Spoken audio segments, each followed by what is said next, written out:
Hey everyone, you're listening to the official podcast of 4playernetwork.com. Check us out at that address for everything you need to know about our community, monthly giveaways, and nightly live streams. You can even support us on Patreon at patreon.com/4player. And last but not least, you can catch the live recordings of these podcasts every single Thursday night on our Twitch channel. We hope to see you there. Enjoy.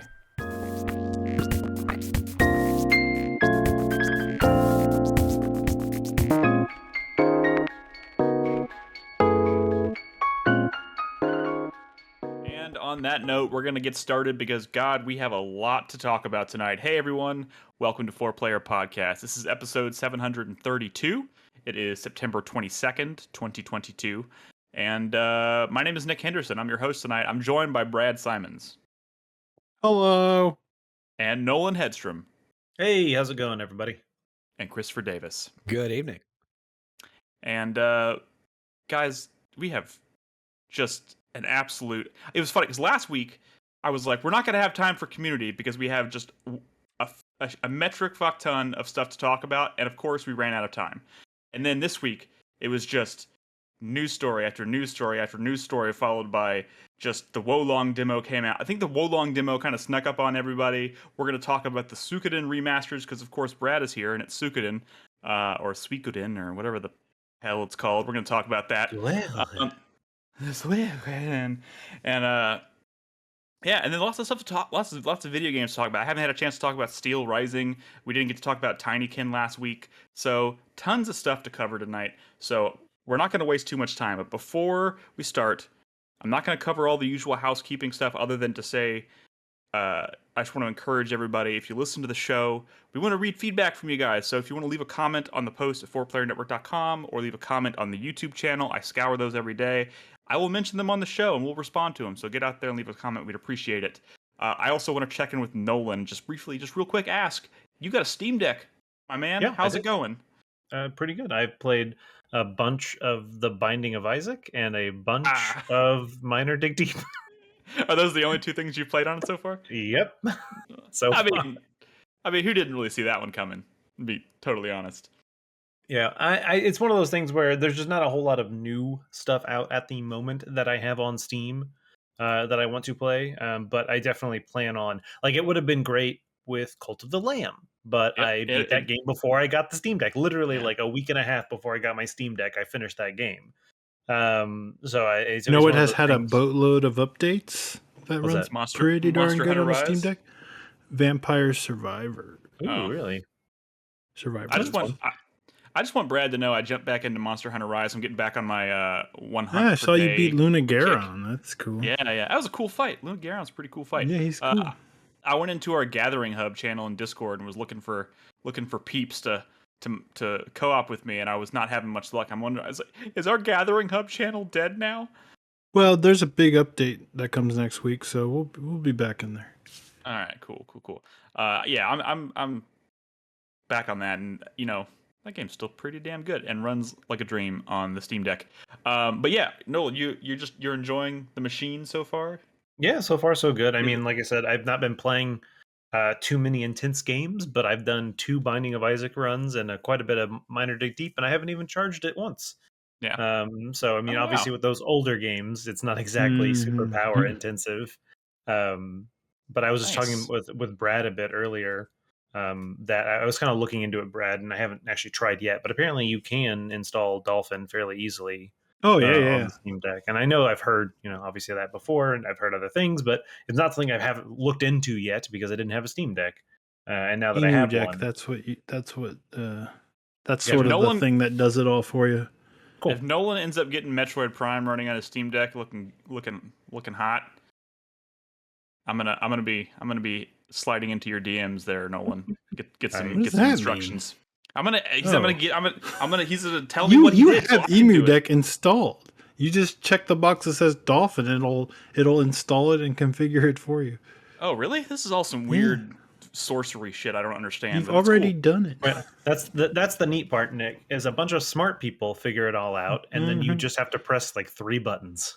Brad, or Nolan, you are the smart person, and that's just me asking you what you did. Also, Brad, because Brad did get me rolling with Vagrant Story on the Steam Deck. So you're right. I'm already probably 80% of the way there. anyways, we have a lot to cover tonight, guys. So we're gonna jump right into it. I figured the best place to maybe start is the thing that 75% of us here have played, which is last week was TGS, and a few things of note happened at TGS. One of which we'll cover later in the news, but surprisingly, there was a new trailer, a new demo, whatever for Wolong Fallen Dynasty. This is the new game from Team I Ninja. keep wanting to say I keep wanting to say Ninja Theory, but yeah, it's Team Ninja. So the guys that make Neo, the guys that make Neo. We've talked about this a little bit before, but not only was there a new demo playable at TGS, they dropped it on the PlayStation Store, and the Xbox store. So yeah, I mean they've had a lot of success with alphas and demos and stuff for both Neo games and the feedback that they use to kind of tweak the games after said things. So I'm not too surprised that we got a yeah, I think it's great, and I've played, I think at this point 4 or 5 hours of this one demo. So it's a meaty demo. We've all beaten it here, right? Shut up, Brad. You saw me. You sat here in chat last night and watched me go I can't even watch this footage. We got to get into it, Nick. Okay, well hold. You were fighting the boss and you're like, "What does this button do? What are these moves here when I press R1?" No, yeah, I did literally pull a Nolan with the what do you call it? Ripper mode thing. I didn't even know how the martial arts worked until I got to the final boss of the demo. To be fair to you, Nolan, I recently played through Metal Gear Rising. I understand why you didn't use Ripper mode, because that was a poor-ass tutorial. Okay, I thought you were misunderstanding the situation. I was like, he didn't use it because he didn't know it existed. But okay, you get it. I didn't know martial arts existed, but here's the thing, and what I wanted to ask before we I know it was, but there's a lot of stuff happening on the HUD, and there's a lot of systems we're going to talk about. I didn't. It's just one of those things. My eyes didn't even recognize there was something else there until later. So can I set this one up, Nick? Yeah, I just wanted to real quick. I'm trying to get this question out. When Neo did these betas and these demos, I'm trying to remember how much the game actually changed between the quite demos. A bit actually. Quite a bit. Okay. Quite a bit. Yeah. Especially the first game. But that did like 2 betas or whatever before the game finally came out. Right. This game's, when does this game come out? Like February March. Comes out in March. So they definitely have time to make some tweaks, and I think they will. Because this new game, the foundation is here. Like a lot of what they would need to change would be tweaks and I mean, it seems well put together, which is not surprising because obviously this is the Neo team, doing something a little different, right? But it's still very much a Souls-like, right? It is still very, very much has a lot of the Neo DNA. Yes, there's definitely some overlap there. Of course. I mean, it honestly feels like they kind of took Neo. They knew they were doing a different setting, and they used that as an opportunity to kind of like hack up some of those systems and whatnot, and kind of like translate them to this game. And if you look at what we've seen in the demo, and honestly, if you read some of the interviews, they're kind of going for a more, not a more simplistic, but a more streamlined approach. Neo, I like it because, it's like a Dark Souls game, but like it kind of goes heavy on the RPG. There's like a Diablo style loot system. There's all kinds of like leveling up you can do. And it also has like an extremely deep combat system with like all these stances and key management and key pulses and like skill trees that go on and on and on. And a lot of that has been kind of, smoothed out, streamlined out in this game. This is more in Wolong. You have much fewer options in combat, like much fewer options. Quite honestly, in the demo, but that's the thing. I feel like even if you look at like the tabs and the menu, and I'll give you an example of why I think it's not just stuff that's hidden from the demo. And again, they mentioned in interviews that they're kind of going in that direction. Okay, so first of all, I feel like this game is like philosophically doing some like a little bit of a different approach to combat. It's very clear that this game is inspired by Sekiro, and they kind of want to go for a parry based sort of back and forth style, like tug of war combat system, right? Where tug of war is you have to here. Yeah, yeah. Everything in It's this game about is this a tug of war. balance of offense and defense, but like sort of not letting up, right? And as soon as you kind of get the enemy on their back foot, that's when you really try to attack. And the way you get them on their back foot is by properly pairing their attacks. And the game really expects you to engage with that system because everything is tied to this bar. This bar that's in the middle of the screen, like next to your character, and it's sort of like it starts out in the middle and it goes into negative or to positive based on what you're doing. When it's negative, it's going towards the red, and when it goes all the way to the end of that bar, it starts flashing, and if you kind of hit a stun state, or if you get hit when it's all the way filled, it's kind of like running out of stamina in one of these games. It's a really bad situation to be in. And if you go towards the blue, you're in the positive. And the thing is, most everything you do sends you into the negative, right? So it's almost like a stamina meter, but it's not you just can like counteract it. yeah, you counteract it. So like if you dodge, if you block, if you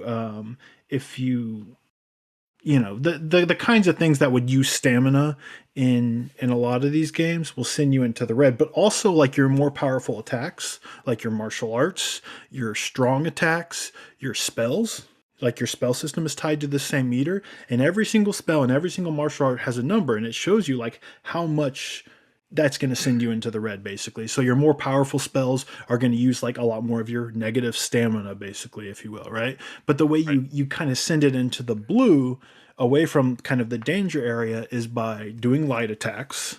If not getting hit, because also getting hit sends you into the red, and parrying properly. If you parry properly, you'll get the advantage. You'll go into the blue. You'll send the enemy into the red because they have a similar kind of meter, and that's why it's sort of this Sekiro style like tug of war, right? It's like a race to see who can stagger the other person faster.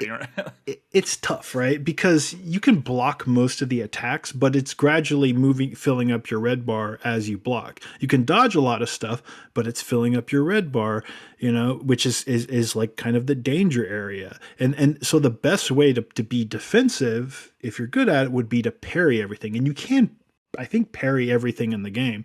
And the enemies also have certain more powerful like attacks that flash red that you have to parry. You can't block those. Yeah. And those are typically their stronger attacks. So it's a game that's saying, hey, if you want to be successful, if you don't want to get, you're going to have to learn to parry. It's demanding that of the player, much like Sekiro did, right? It's kind of saying, you can kind of fuck with some of the systems, but you're not going to get far unless you're parrying. And I feel like the second phase of the boss of the demo, like, kind of proves that. And that's why I wanted you to really get to that, Nick. So you understood that like you can fuck around with all these different spells and martial arts and weapons and stuff, but if you refuse to engage with that parry system, you're gonna have a bad time.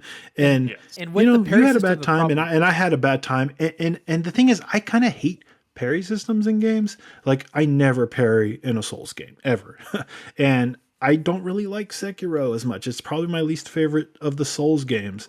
But the parry in Sekiro is also a lot more forgiving in this game. I think I was listening to people talk about it, and they were kind of talking about the numbers. Like there's 3 times as many frames, I think, in a parry window in Sekiro versus this game.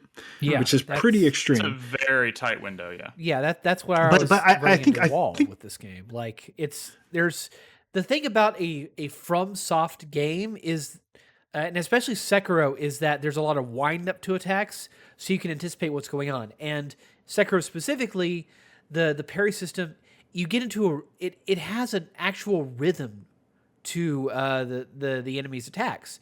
And in this, the attacks come just so frequent and so fast.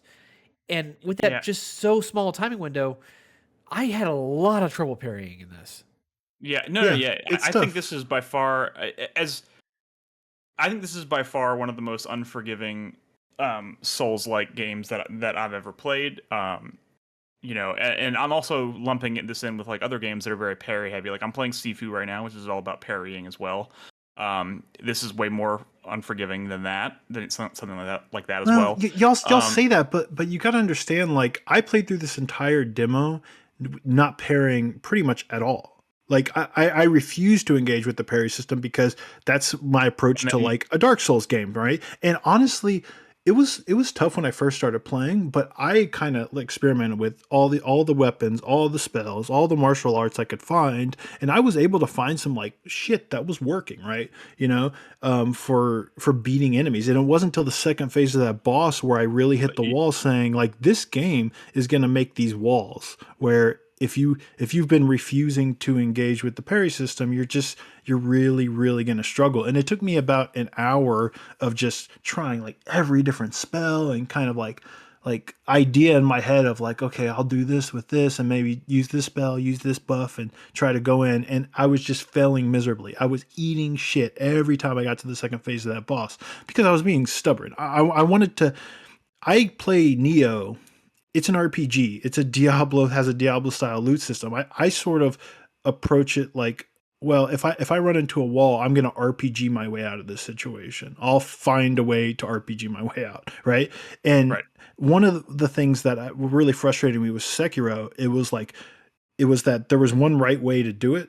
And if you didn't do it that way, you weren't going to be successful in Sekiro. You had to play the way it wanted. And my concern for Wolong is it was going to be that same sort of situation. I have to meet it where it wants me to meet it. I have to learn the timings. I have to do the parry or I'm not going to beat these bosses. And that's why I was getting really frustrated and I was being stubborn with the second phase of that boss because I don't want that to be the situation. And I'm worried that we're going to run into bosses that are like much harder than this boss, much harder to cheese with spells, which, by the way, I did finally find something that worked, like a certain move, spell, buff combination that helped me beat the boss. And I did beat him without parrying. But it was not easy to find. And honestly, it felt a little imbalanced. One of the issues I'm a little worried about is that Sekiro is a very like refined, balanced game. And I feel like I can put a lot of trust in those systems, right? Where I didn't really vibe with Sekiro, but if I did, and I felt like I'm going to engage with these systems and really master them, I felt like that game was going to be there for me. And if I put in the work, it was going to reward me. I don't trust like Team Ninja as much. I mean, I think Neos are great games, right? But I don't think they're like nearly as balanced and nearly as refined as something like Sekiro. So I'm worried that when we're going to hit these like really crazy difficulty walls and it's going to be a real pain in the ass. It's not going to be about learning a system. It's going to be about I'm going to struggle until I master every single one of his attacks and learn to parry every single one of his attacks. And until that happens, this is going to be a fucking nightmare. And I feel like Sekiro wasn't like that. I do think this demo, perhaps more so than anything, I think this demo is about gauging exactly that, trying to find that balance. I'm hoping by the time this game finally launches, it's going to be like they're going to be looking at feedback from this demo to see how unapproachable was this game to general audiences, how much trouble, how many people actually beat the demo, how many people struggle, how long on average did it take to beat the boss. Like, I'm hoping they're looking at all of those stats because I think people screaming to increase the window for the parry, but I don't think it's that simple of a fix. No, I don't think it is either. While the parry is harder in Neo, the rewards for the parry are also much more significant than they were in Sekiro. Sekiro, a successful parry was only getting you like a little bit further on that bar, but a successful parry in Wolong is dramatic, right? It can turn the tide of a battle. Yeah, it can absolutely turn the tide in a battle in a significant way. I mean, because if you successfully parry like a really strong red attack, like not only will you do a lot of damage, but like you will like lower the maximum of their bar, which makes it a lot easier to kind of get that death blow when you drain it all the way. So it's a very significant reward. And if they make parrying too easy, then I think the game is just gonna break the balance. I don't think the pendulum is gonna swing that far in the other direction, but I think they're gonna tweak it. The thing with Sekiro is that you say that about the parry system, but there's two kinds of parries in that game. There's a okay, you did a right parry, and then there's a perfect parry. There's a visual and audio notification of that, and that does do much more stamina damage. Sure. But here's the thing about Sekiro, it's forgiving though, because if you miss a perfect parry, you still get a regular parry. If you miss it here, you eat shit. Yeah. And the thing about Sekiro though is that game is built entirely around the parry system.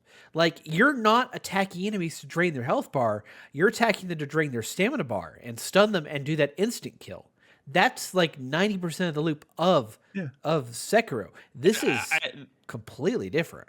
I think it's leaning more towards that than you're. It wants to be like that, and I feel like it's going to be this little awkward middle ground of Neo, which is something that I think the combat in Neo is in that combat system is like fucking amazing, and I feel like this is going to end up some weird awkward in between this and Sekiro, where it's not quite as like deep as Neo, and it really isn't. Like people are telling me that they think there's going to be skill trees in the game, but if you look at the weapon system, right, how each weapon has like one or two martial arts tied to it, they seem like randomly tied to like weapon drops, right? Yeah. And those skills are like the same types of skills you unlocked on like skill trees in Neo, right? And there was like tons of them. There was, and you would, you try them out. Some of them would get more powerful, but like those are the types of skills. But now they're tied to weapons. There's a maximum of 2, and they're randomly generated, right? And one of the things that I found really frustrating is I had like a cool set of dual swords with a really cool skill that I liked, where you kind of flip back, right? And I really got used to like using that skill, and I liked it. But then I started getting more of these dual blades dropping that were just more powerful, higher rarity, had more martial arts on them, but none of them had that one skill anymore. And it's like, well, this sword's useless because I'm not doing enough damage. I just want this fucking skill.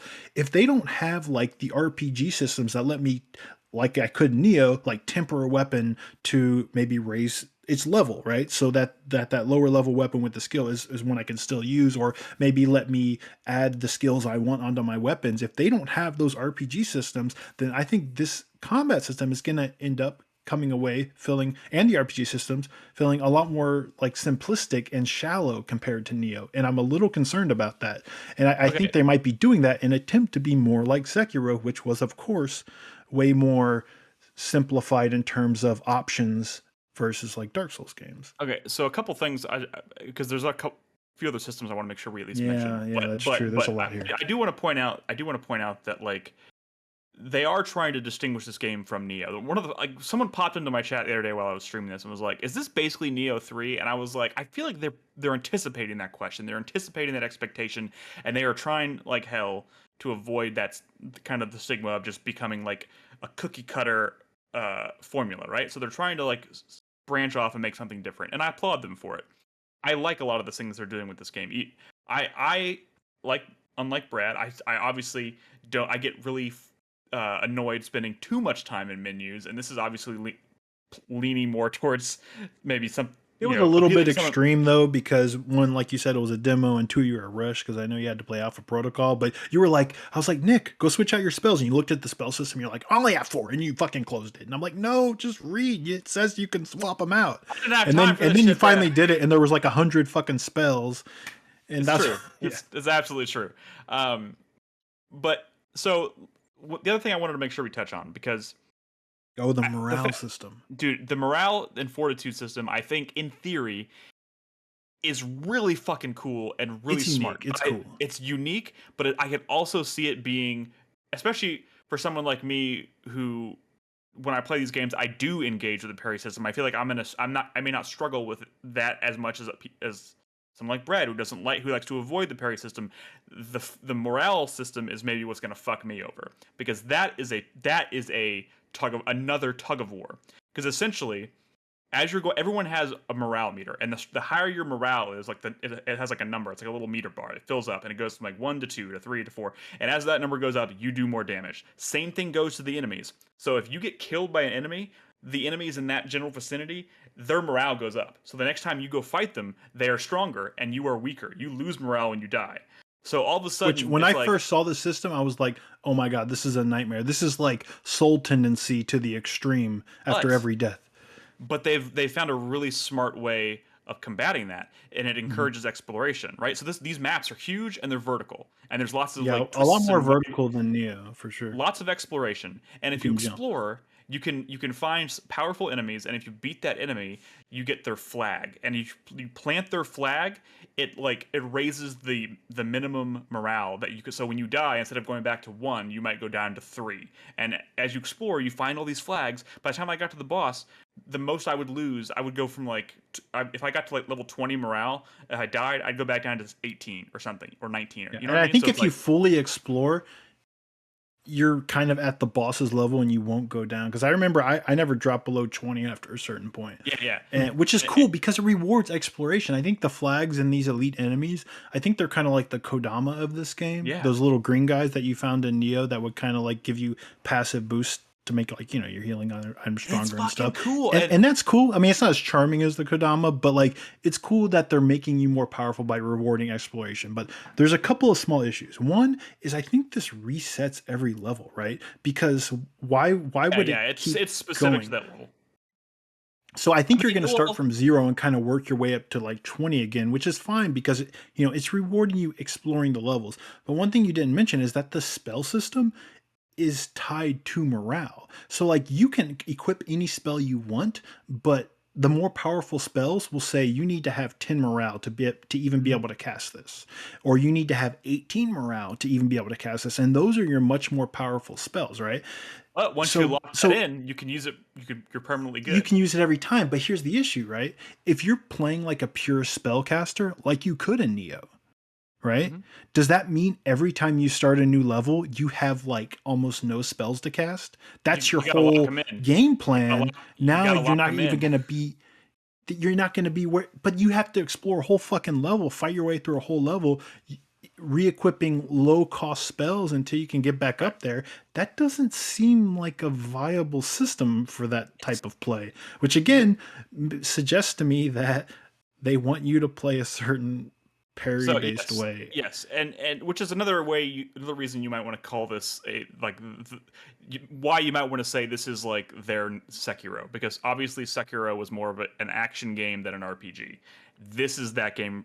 This game is to Neo what Sekiro is to Dark Souls, for better or worse. Yeah, maybe and for worse. I mean, it just kind of depends. Some people love Sekiro because they can't stand Dark Souls, but that's like it's the game that gives them the gateway to that style of game without going into the RPG systems, which some people just can't stand. I don't know.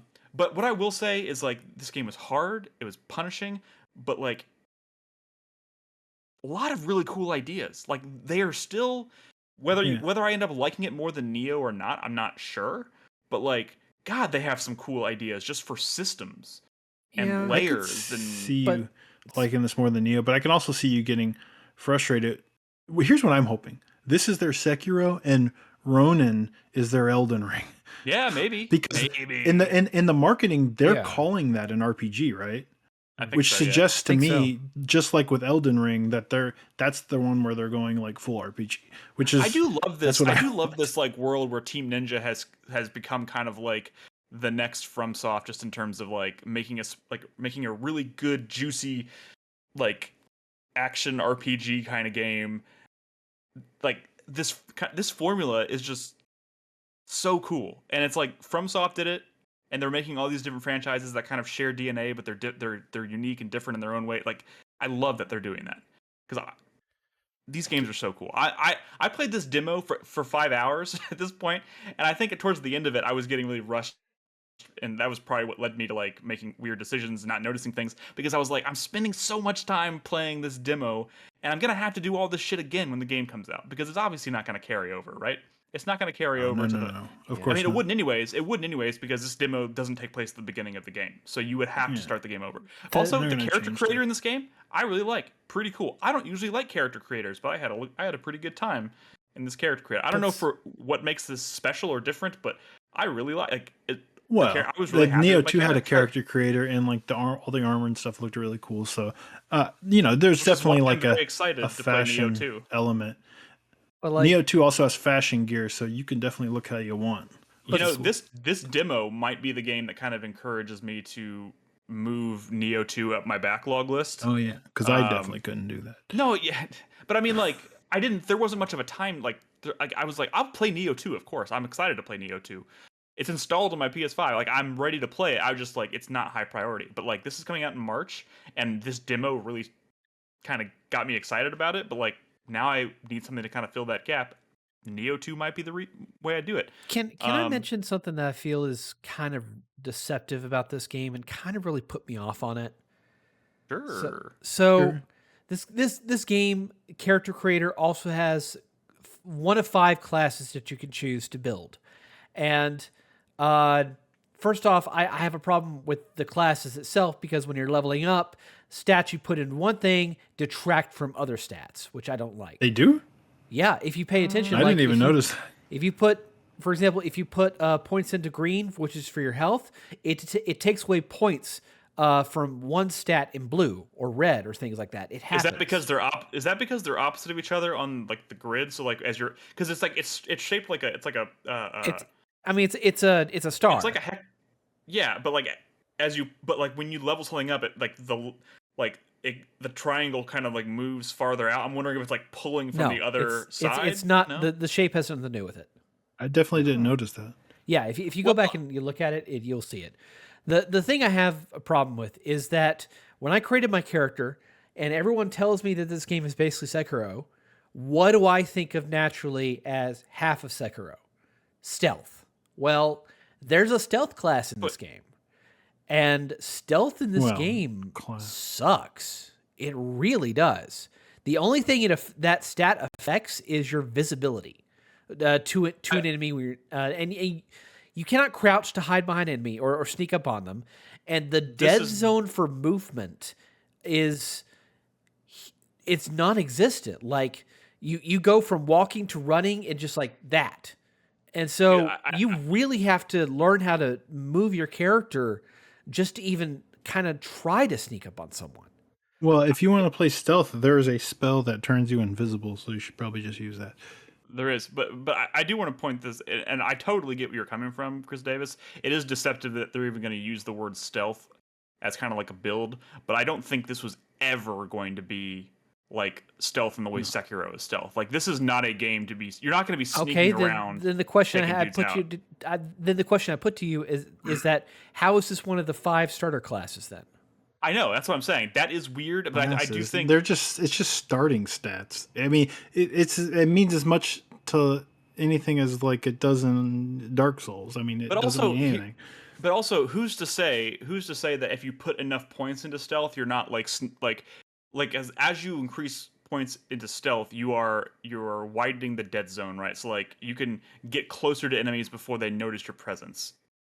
So like maybe if you put enough points into it, if you like pump all of your points into that, you might be sneaking around and people barely even notice you exist. Yeah, and maybe the whole game changes. It probably increases your death blow damage and other things as well. I mean, you're sneak attack damage. And all I don't think it does that. But again, you have to consider that the way the class system is currently built right now is that when I put points into water, which is blue, it takes away points in fire, which is red.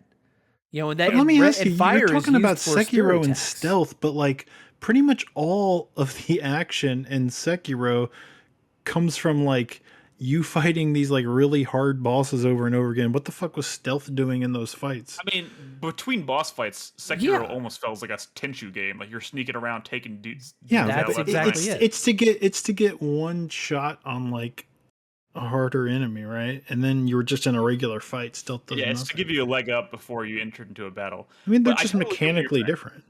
I totally get what you're saying. That's a totally valid point, but it's also one of those things like, who knows? We're not really going to find out until the game actually comes out. But it is so fast-paced and so snappy that I feel like hoping this is going to turn into an actual like stealth game is probably not very realistic. But again, I mean, honestly, they even use that word then. I've never been that much of a Souls guy. You know, I beat Bloodborne a couple times. I beat Sekiro and I beat Elden Ring. But like in between that, I really haven't been a traditional Souls guy. I appreciate that y'all enjoyed this demo and you're very optimistic about this game. I think I'm bouncing off it. Is that the vibe I put off? I'm a Neo fanboy that's concerned that they're taking all the RPG out of my game and the good combat system. So I mean, it's easy. I'm gonna play it, and I enjoyed what I played, but I couldn't help but be like slightly disappointed by some of the things I really missed from Neo, despite me enjoying a lot of the new things as well. I mean, it said definitely something. Even when I finished the demo, and it is a demo, I've been thinking a lot about jumping back in.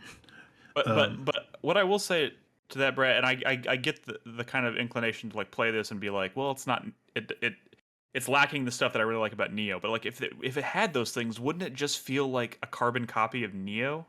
And well, do we want that?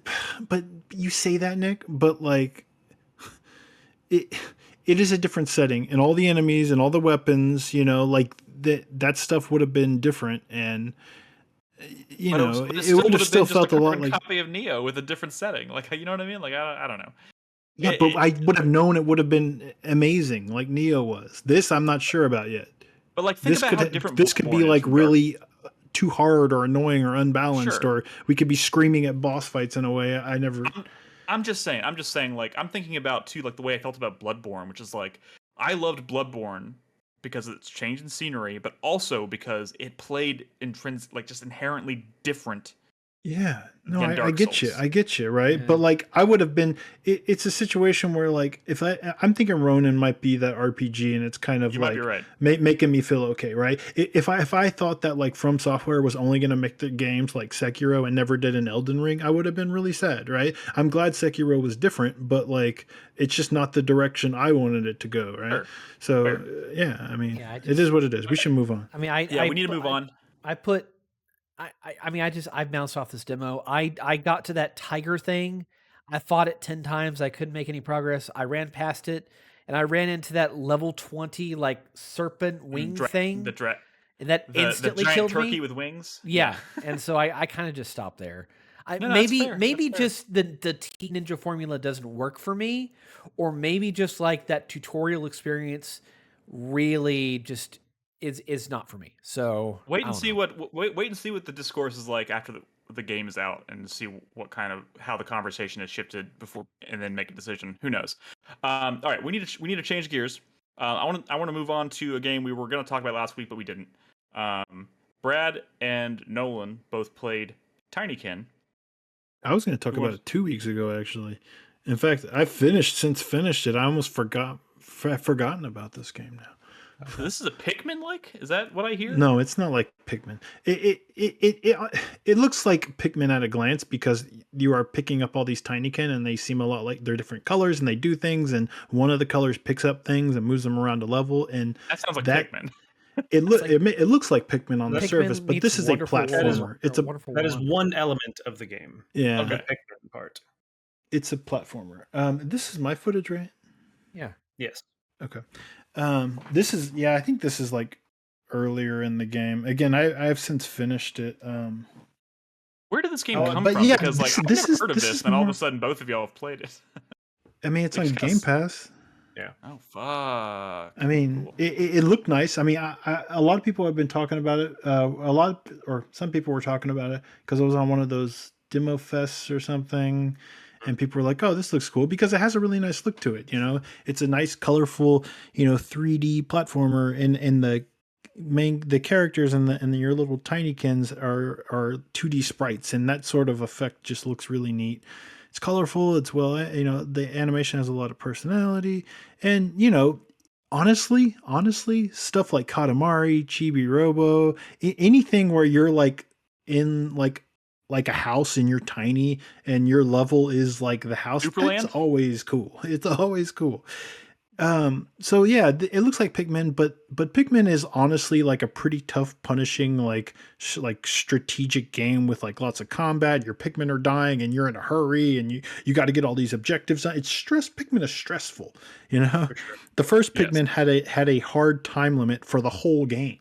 Mm-hmm. This is like a super breezy, super chill, like platformer where you're just strolling around like these fun house environments, collecting all your stuff, sailing skating on a bar of soap. And by the way, you get it super quick early in the game. You get a bar of soap. Within 5 minutes, they're like, all right, here's how you get around the world fast.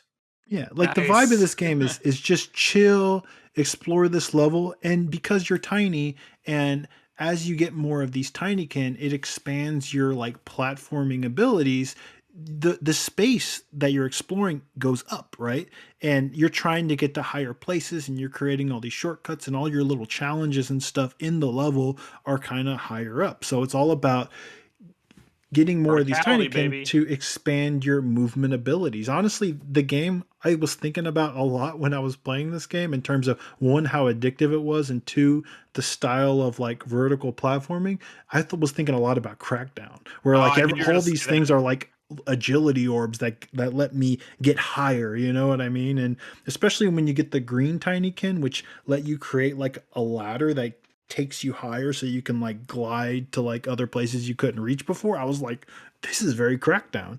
And you know, it's not a hard game. There's no combat, there's no bosses, there's no enemies. It's just a chill game about There's collecting your TinyKin and doing these challenges and just kind of in platforming and just vibing. It's the a, other thing I was going to say, Brad, is in regards to it not being hard. There's not even like a save button.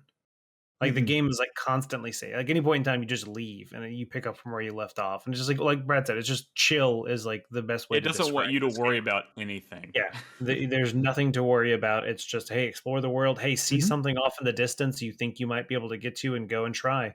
And if you Oh can't, fuck. you might see like a you know, here's something that you need X number of TinyKin of a certain color. And it's like, oh, I don't have that yet. Let me go try and find more, and I'll come back here.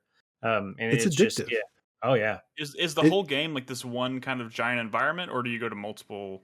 We go to the different rooms and that you like You're in one the level's a house, bathroom, one yeah. level's a So you kitchen start in or one room, and then you unlock the next one, and you kind of go on, yeah. Dude, this looks cool. I kind of want to It's play this. cool. The reason I originally downloaded is because I had finished Kirby with Henry, and again, remember he was real sad about Kirby going away. Yes. So I wanted another like colorful little platformer that I thought he could play, and I knew there was no combat in this game. I was like, oh, I'll let him play this, and he had fun, but like he sort of struggled with the platforming, like where you're like gliding in the bubble and stuff because you have to like jump and then hold. But so he liked kind of like early on in the levels just collecting the stuff like close to the floor or whatever. But ultimately, he was handing me the controller a lot so I can do stuff. And then as I was doing stuff, I was like, oh shit, this is pretty addictive. And he'd be like, can I play, Dad? And I'm like, no, just let me get you some more green guys. You want more green guys, right? And I just, I got really addicted. It was good. The game is good and it's breezy. And it's honestly one Yeah. of the chillest. I mean, this is a game that I think anybody could enjoy. I mean, it's not even that long. I mean, I probably beat the thing in like 8 hours probably, like of collecting everything. This game sounds perfect. This is a great like Steam Deck game. It is on Game Pass, but if you're like Nick and you just want to buy everything, you can get it on Steam. Yeah, the Steam Deck has negated my use of the Game Pass for Which quite is a bit. crazy, which is fine. I But you can do xCloud if you want. If I want. But yeah, this game is very nice. I mean, again, I recommend it to everybody. It's not gonna like knock any Elden Rings or anything off any Game of the Year list, but like it's still something that I think anyone can enjoy, and probably anyone's gonna have a good time with. Honestly, it's chill, it's cool, and being little in a house is dope. Mm-hmm. I'm surprised when you were naming games kind of like that, you didn't mention Superland, because that's like But one Superland is of the like best. that's like a meteor. Like there's difficult puzzles. Like this game But it's is also is not not. stressful. It's also very chill. I Yeah, find that game to be very relaxing, despite the fact that there is combat in it. It's just it's hard to like not be smiling while you're playing Superland. I can see the same thing maybe being true here. yeah. This is proof that like Superland probably doesn't need combat. Because when you're playing this game, like I was probably in a few levels before I even realized, oh, there's like nothing to fight in this game. Mm-hmm. This is you just Or like stroll around. early on, you see what seems like it might be an enemy, like the way they kind of present this new like character, but it turns out they're not. They're like friendly and stuff like that. But it's like one Yeah. of those things where early on you're like, oh, here it comes, and then it's like, oh no, no nothing. We didn't mention it, but like the levels are like densely packed with all these bugs who are just living in this world, and like it's funny.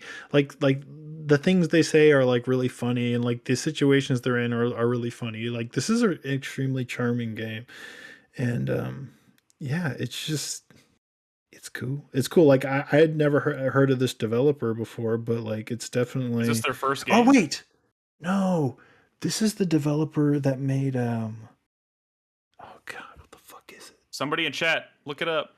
Somebody in chat, look it up. No. I am familiar with their previous game, but it wasn't like a big 3D game like this.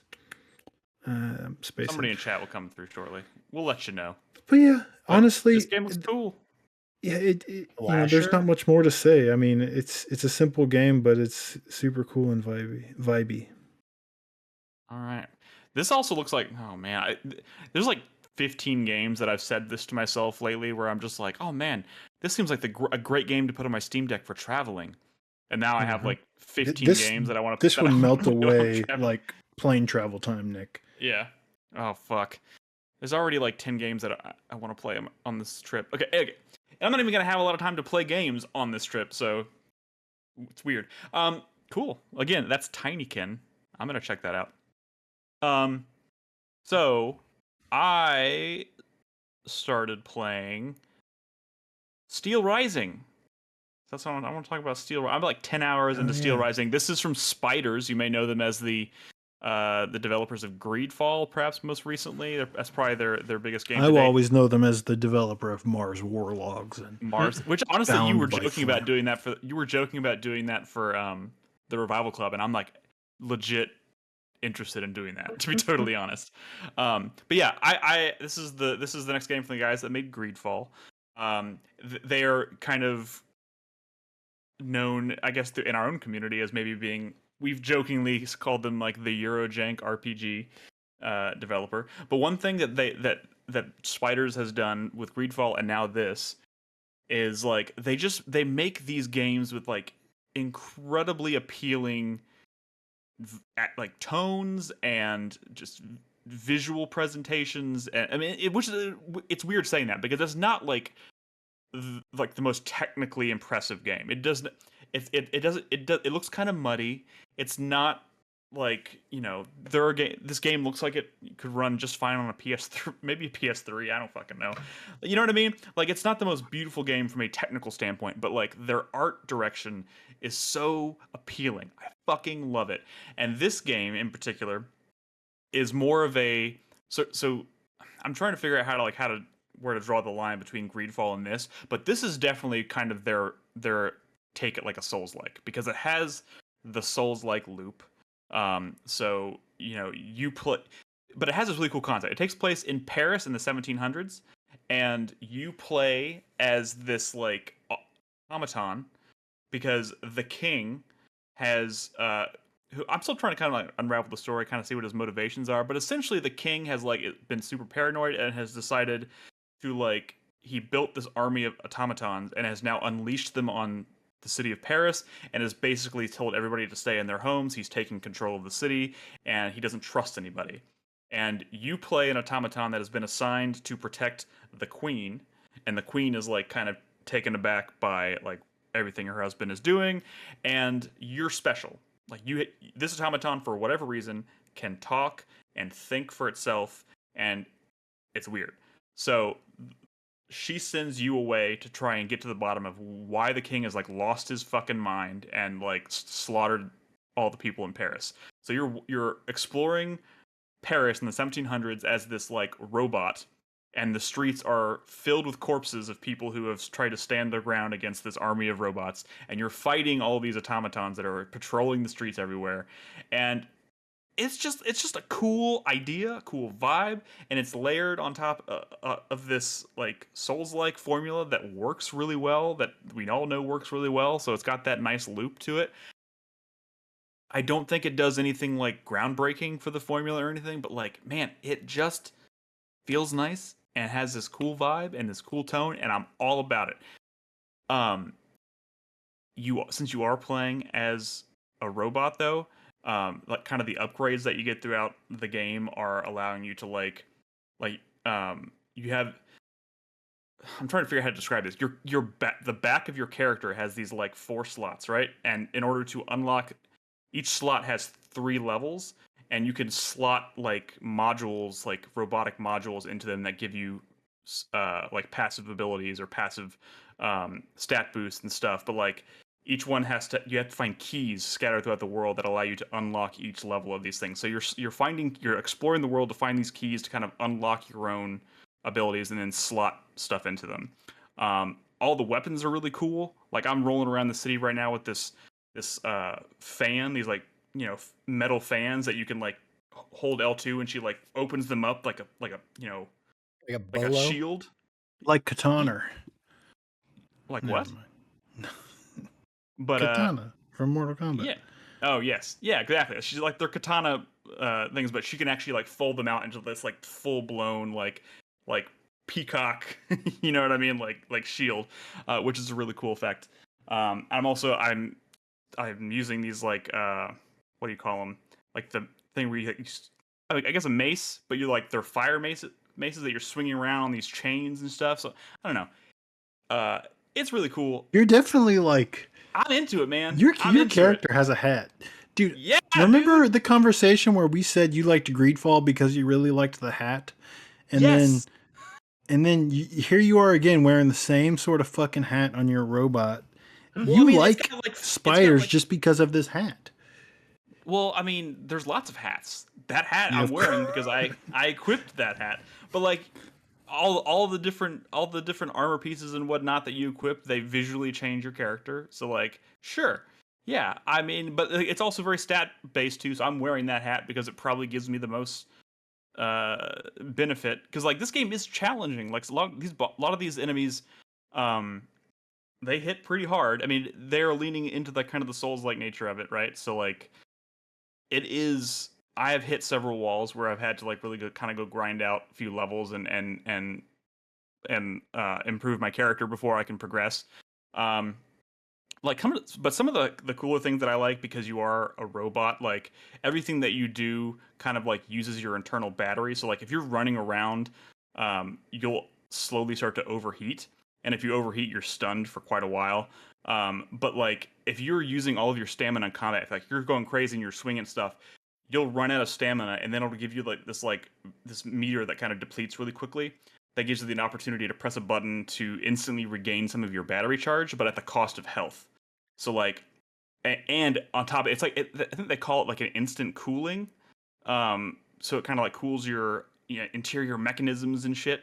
But like it actually does like frost damage to you. So you lose a little bit of health, and if you've already been taking damage from like an enemy that's ice based, it might like using that might actually push you over the edge to like suddenly being kind of like frozen and unable to move. So it's a little bit of a trade off there, but it's kind of it's a cool system. Tell you what, I'm watching your footage here, and the thing I kind of appreciate, which kind of ties into the theme of your character and the enemies, is that your movements seem intentionally unnatural. Like there's no real flow and procedural stuff going on between your animations. You don't move like a human. Yeah, like that's so weird because you also didn't move like a human in Mars Warlogs or the Technomancer, or it's convenient that they made a game about a robot. You were a robot the whole time in those ones too. No, apparently. It's it's funny. Like they realize they're not really great at making human animations. So like, let's just make a character that's a robot. And you know what? It kind of fucking works. They figured out their strength. And I don't know what it is, but I really like games where you're fighting robots because it's so crunchy. You know, like fighting enemies, like you're hearing the sound of like metal on metal and like bolts and like stuff, and this game has that as well.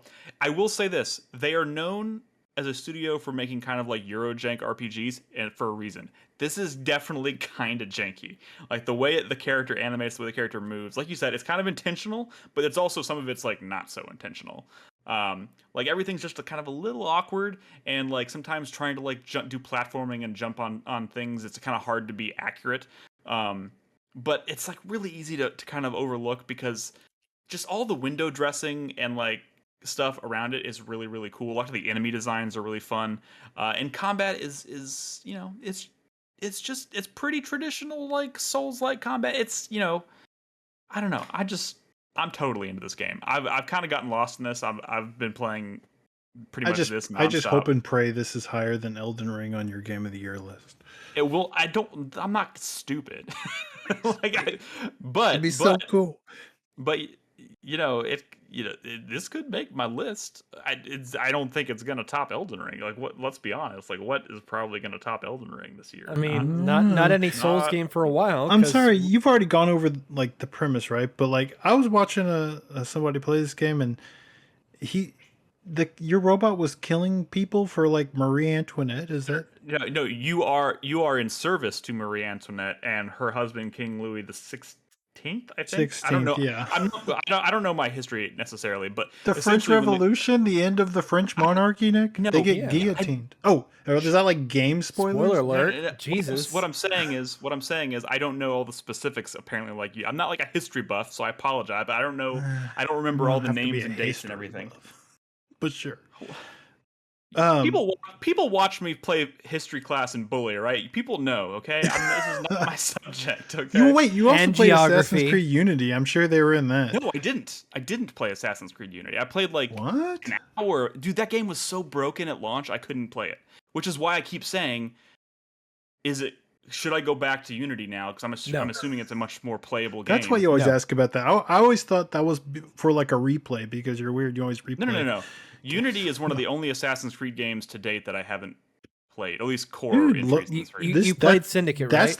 That's like your French. Your next French course. Go from this game into Assassin's Creed Unity. You'll learn all about French history. Syndicate is a vastly superior entry over Unity. Unity. It's just overall Syndicate. Beyond the brokenness of it. It's just a bad Assassin's Creed game. He's played Syndicate. I've played Syndicate. I know what I'm just saying. I'm only asking about Unity because I've never played it.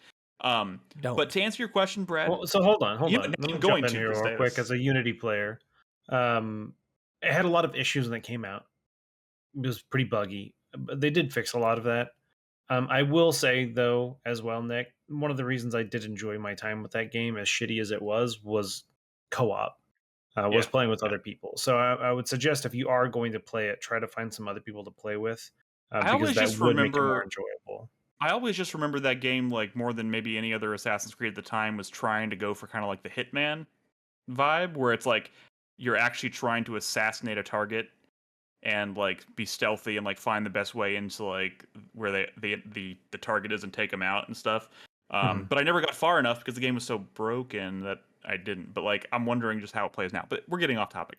But to answer your question, Brad, yes, you are an automaton that has been assigned by King Louis XVI to protect Marie Antoinette. For whatever reason, this automaton is special. It can think for itself. It can talk, and Marie Antoinette sends this automaton on a mission to find out why her husband is losing his fucking mind. And that's kind of the setup for the game. But yeah, I'm digging it. If you played Greedfall and we're just like, God, this game is like far from perfect, but it has like just the right amount of charm and like uniqueness to it, like this is a no-brainer. This game is really fucking cool so far, in my opinion. But it's also probably pretty easy to break. There's an ice gun weapon that I've seen several people already say they've been like using to kind of just overpower a lot of enemies and freeze them and then go in to like take them out.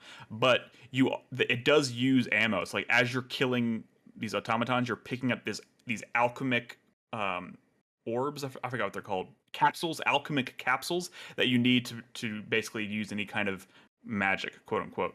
So like you can use this ice gun, but every time you use it, you're actually using one of these capsules.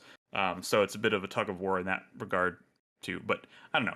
It's good. It's smart. It's fun. It's got a really good look to it, really good vibe, and I so far highly recommend it. I'm definitely going to be finishing this game sooner rather than later. How's the excuse me, the audio design? Design good.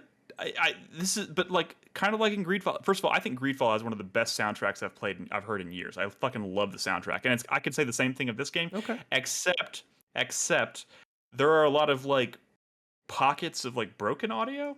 Like I'll be walking through the street and like all of a sudden like all the sound kind of cuts out and then if I leave that general vicinity, it comes back. But if I walk back into that area, it just goes away again. So there's some rough edges, right? And I think they'll probably be polishing some of that stuff out. But the music's good. music's pretty good. I think Greedfall soundtrack is like stellar, unforgettable.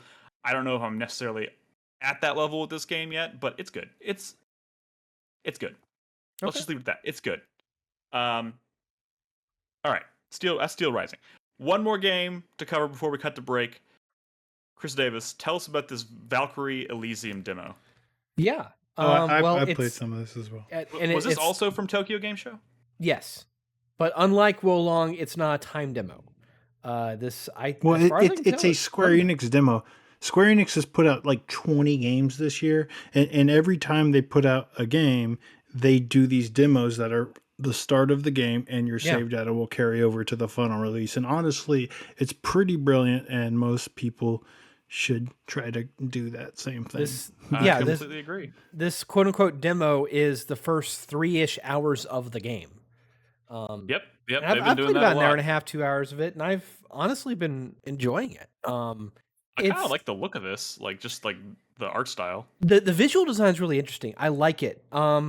It does have that CG focus to it, but there is just this very small layer of cell shading going on. Yeah.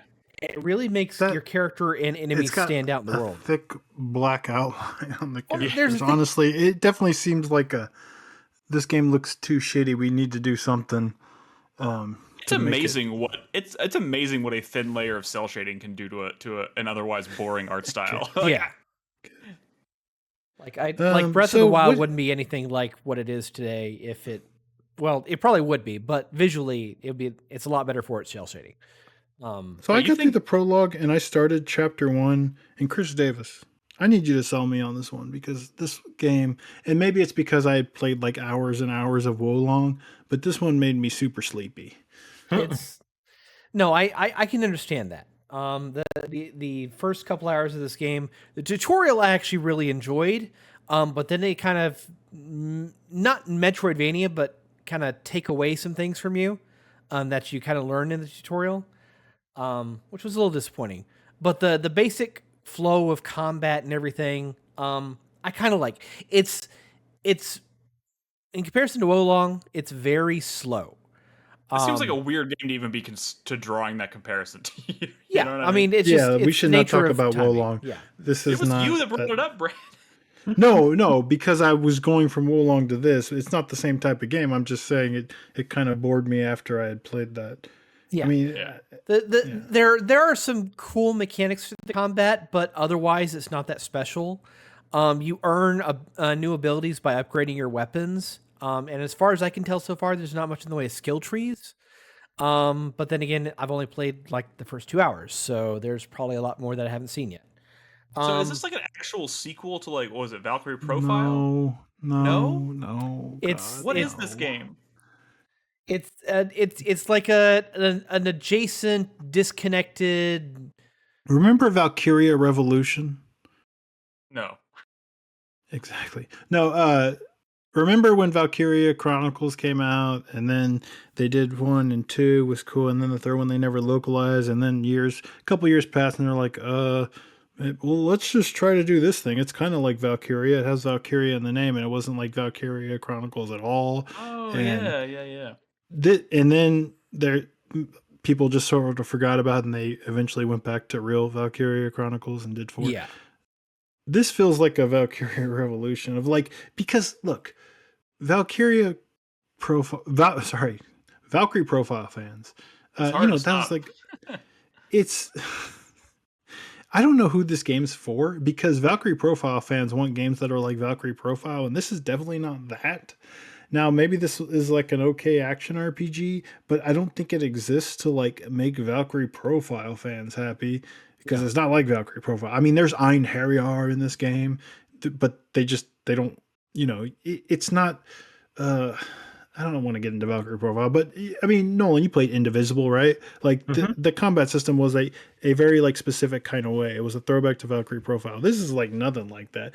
I mean, you summon other characters that are kind of like buffs and they fight alongside you, but you're not doing combos really with these other characters, which was sort of like the whole point of the combat system. It's just different.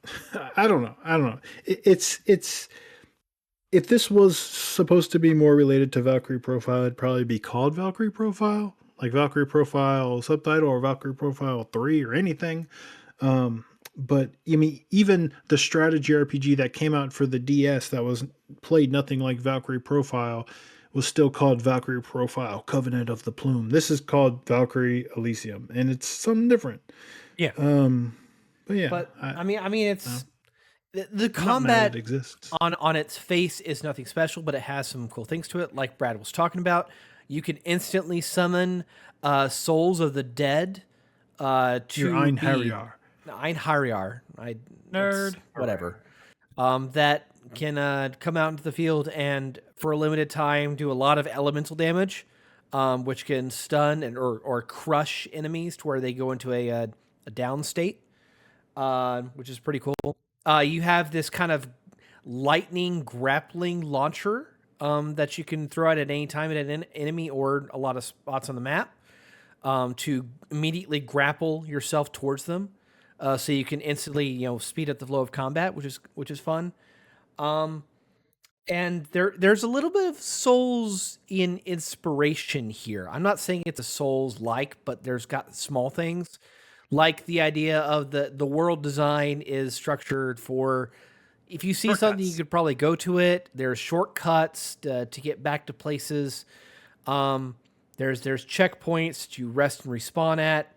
The bosses are huge and I mean, first boss wasn't intimidating, but it had that visual kind of fight are thing in it. Pretty boring and just kind of there in this game. That's one of my problems with it. I think there was some like interesting ideas to the combat system, I guess, but then you were just fighting waves and waves of just these things that were just sort of standing but there. it's the first 3 hours of the game, though. Remember that. Sure. So like they're only going to throw a handful of enemies at you. It sounds like they maybe should have made the first 3 hours of the game a little more interesting then. No, I mean, I some of these think demos do a really great is- job of compelling me to pick up the final product. This one. Again, I think that the strength of the demo is actually in the tutorial where you have full access to all your tools and abilities. Like summoning your dead souls to come in and be buffers in combat and do elemental damage to stun enemies feels really good. I really like that. And the combo system that builds up, to increase your score and your item drops, I like. I think there's a lot of fun to be had here.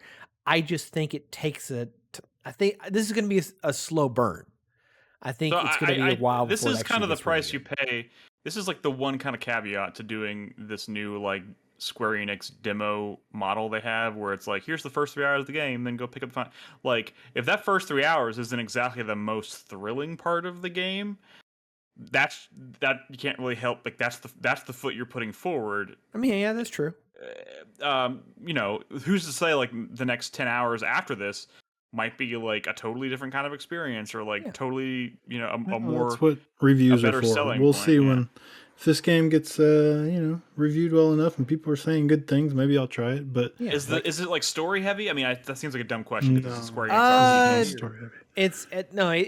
It seems to be a slow burn. The story is that you are a Valkyrie that has been created by Odin. You are his avatar to go out into the world, which is in the middle of Ragnarok, to try to save the lost souls of Midgard. This is some fucking Norse mythology shit. The entire series is Norse mythology. I guess I probably should have picked up on that with the Valkyrie thing, huh? And Einhander or Odin. Odin. I mean, I didn't know Odin was in this game until Chris Davis just said that out loud. So. Well, Valkyrie. Brad. Yeah, I can already see kind of like where they want to go with the story, and it might be interesting. Next month, I think. Or no, I think it comes out next November. week. Oh, okay. They're trying to beat that other Ragnarok. They're trying to. It comes out they're next trying to week beat on the the 29th. other Ragnarok game. What are the Ragnarok games? They're trying to beat the other Ragnarok game. Honestly, I don't know who this is for, but there's maybe it'll be okay. All right, we need to take a quick break, a short one. When we come back, we've got a lot of news to cover. There is some Konami announced a video game. Oh, you mean the return of a beloved franchise, Nick? Yes, that's what I meant. And of course, we're going to talk a little bit about that big Rockstar Grand Theft Auto 6 leak that happened. And we'll answer some questions from our listeners in the community. So guys, if you're watching us live on Twitch, don't go anywhere. We'll be right back.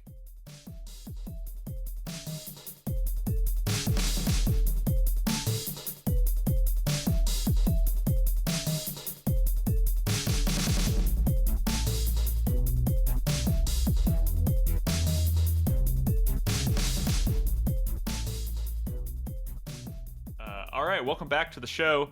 As I said at the end of, or several times last segment, we got a lot of news to talk about tonight, and I want to make sure we have time for community questions. So let's dive right in. I want to talk first because this happened, I think chronologically happened first, and Brad wasn't on the show last week, so we didn't really talk about it. But TGS happened, like we said earlier, and Konami announced a video game. Konami came back and announced, didn't they tease this also? Like they were about to bring back a beloved franchise, and everyone was like, oh my god, it's Silent Hill. Well, I mean, that's what you were saying. Well, no, I think a lot Other of people were like, saying. Well, I mean, everybody was like expecting it because it's like kind of like the worst kept secret in the industry that there's like 5 Silent Hill games in development. So we figured this had to be one of those. But no, they announced remasters for Suikoden 1 and Suikoden 2. Brad, go off. I mean, it's pretty exciting. It's pretty exciting because these are like, old rare games. I mean, you can download them on the PlayStation Network, but even that's not very accessible these days, right? Because like the PS3 or the Vita was the last place to get those. Are these like 2D HD remasters? Is that what we're kind of calling these? No. So all the sprite work's like intact. They're like redoing backgrounds and stuff, and I did see one of those comparison shots. 16:9. The original artist, redrew all the like portrait art and stuff, but it's not like this significant.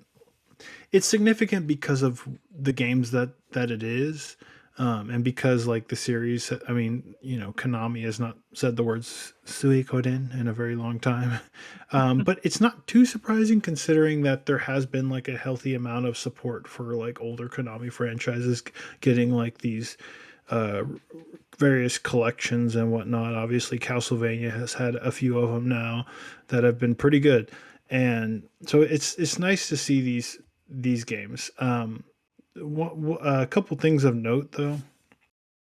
Well, outside of the things I mentioned about how they are touching it up visually some, but not they're not smoothing like any of the sprite work, which is great. I hate when remasters do that. It's a mild Ogre's remaster. getting a little bit of that in November. But one of the things that people have noticed is that the script is different, at least in certain places, which means that they're not just like porting the script over, which is really good because those games they're beloved games, especially 2, but 2 is also like pretty notorious for having like a pretty like poorly localized script. I mean, there's like a hidden town in that game that if you go, it's just like it's not English. It's just like gibberish text. They just like forgot to translate it. I mean, it was a messy localization, and it was always kind of like a little bit of a stain on a pretty beloved JRPG. So it's nice to see that they're even kind of going back and cleaning up some of that stuff, or even maybe retranslating it. I don't know. I'm so glad that this exists because it's just like so many people have probably like heard of this franchise, and everyone has Switches, and this is the kind of thing where it's like, oh well, I guess I'm finally going to try this now. It's coming out for Switch. It's easily accessible. Fucking awesome, right? That's great news. That's probably the best news about it, honestly, is to get more people to try this like classic series.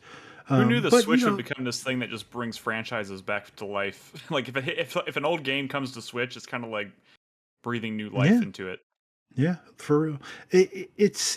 There are some things like, because I see like say some of the stuff that like Square Enix has done with some of their games, like the pixel remasters of Final Fantasy, or like Live Alive, right, which got this huge HD, 2D like remake, and a lot of like other stuff for that game. Like one of the things I would have loved, because like Suikoden 1 and 2 especially, like some of my favorite game soundtracks of all time. And like when Square Enix does this, they often like re-record those soundtracks, do like orchestral versions or whatever. It would have been so amazing if they had done that with the music in these games, because I fucking love that so much. But They're not. pretty sure they're not touching the music, which is fine, because they're great fucking soundtracks. But it's always nice to like hear a new take on like music that you really love in these games. Are they like are they like still MIDI soundtrack or MIDI tracks? I mean, it's the original stuff. It's so probably going to be like is MIDI. They'll clean up the audio, but they're not going to like re-record or reinterpret what they made. Yeah, I mean, everything was pretty much MIDI back then, at least for like RPGs and stuff. But I'm excited. Obviously, and stuff like the new visual stuff is like exciting, but like I think the new scripts especially will get me to like replay these games, and I'm just mostly excited that other people can experience it, and it's super cool. I didn't think I'd hear Konami like even mention this series ever again. And of course the people who are working on it are like, oh, we'd love to like maybe revisit the series, but what does that, I mean, everyone fucking says that, right? I don't know if this thing's gonna sell like hotcakes or anything, but I think enough people, it has enough of a legacy now, and it is a beloved franchise, Nick. Yeah, I would like to try this it. This does fit the tease that they had mentioned when they had brought it up. So this is cool. I'm excited. What do we think about just the fact that Konami is actively talking Perfect about for a revival video game? club.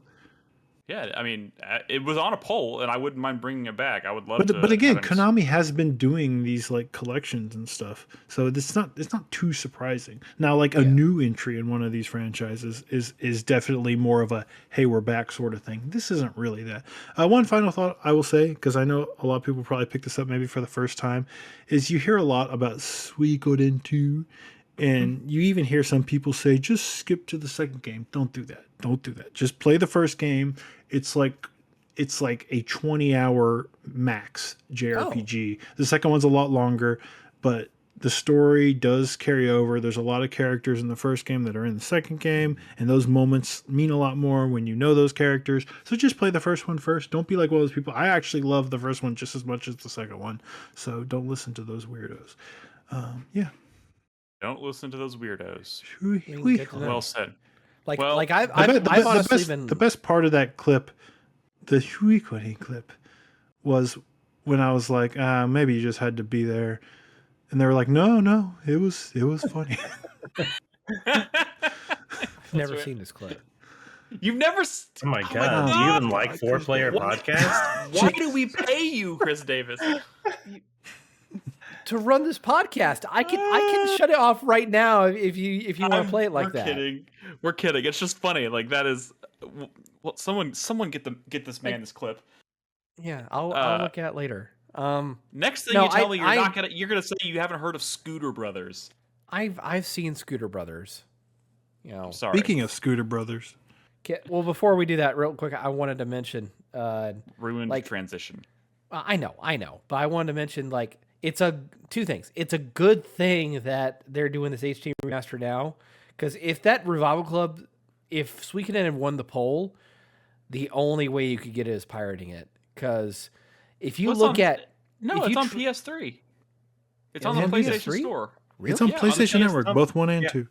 Mm-hmm. Oh, okay, but yeah, so you'd have to get it on PS3. Like, and how many people have those anymore? Or Vita. Like, I've been trying to. I've been looking for an excuse to like get Suikoden 1, probably 2, because of Brad's recommendations.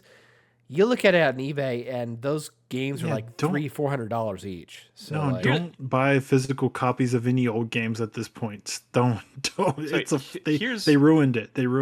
It's all inflated. It's not worth it. Don't buy physical copies of those. Are we all at all worried about this game having kind of like? So they've done. There's been a few like classic JRPGs that have come back on the Switch and whatnot, but the ports have been like, Like I'm thinking. I don't actually know who's developing this. Honestly. That's the thing. They're not saying. Some of those studios are better than others, but I mean, just from like the trailers and stuff that you've seen, I mean, they're already doing things that suggests that like, oh well, this is good. And one of the things again is not smoothing the fucking sprites or whatever. That's a sign that whoever's working on this already kind of has their head in the right place. And the fact that like they got the original artist to like redo all the portrait art and stuff. I mean, that's again, it's a sign that their heart's in the right place. So I think we're in good hands. I mean, that Castlevania stuff was good. So their ports and remasters have been good. I mean, they outsourced the TMNT collection to Digital Eclipse, and they did a fucking fantastic job. Also, this remaster is getting marketing. Like they've opened up Facebook and Twitter accounts, and they're working on that. So seems like they have confidence in this word project. on the street is it was a beloved series.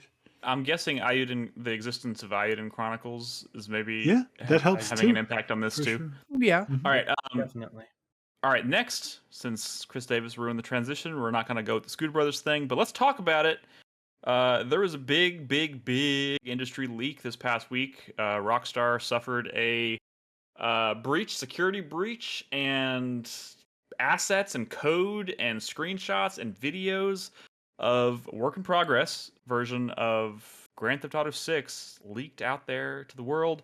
And obviously people losing their minds. A lot of people making ridiculous statements about quality and shit, which I don't even want to get into because that shit's really annoying and just ignorant. Can we just nip that in the bud by saying who's not been following any of this at all? What are you suggesting? I mean, I'm saying there's people that are like throwing this game under the bus already because they say it looks like trash and like the visuals are like a downgrade. Weren't the visuals that were leaked like 360p? I mean, yeah.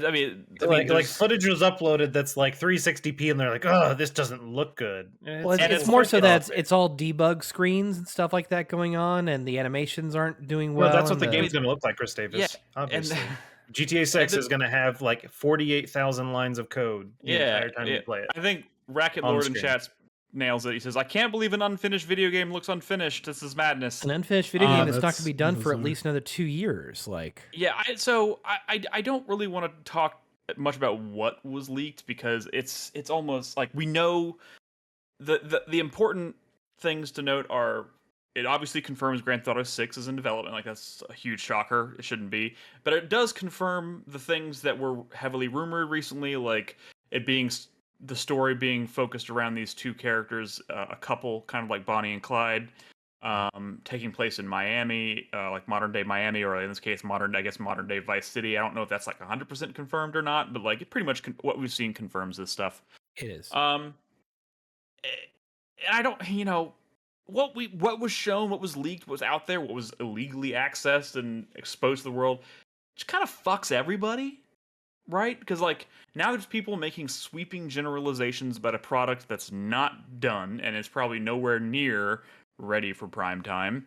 It also really demoralizes the developers who have to deal with that fucking backlash and shit.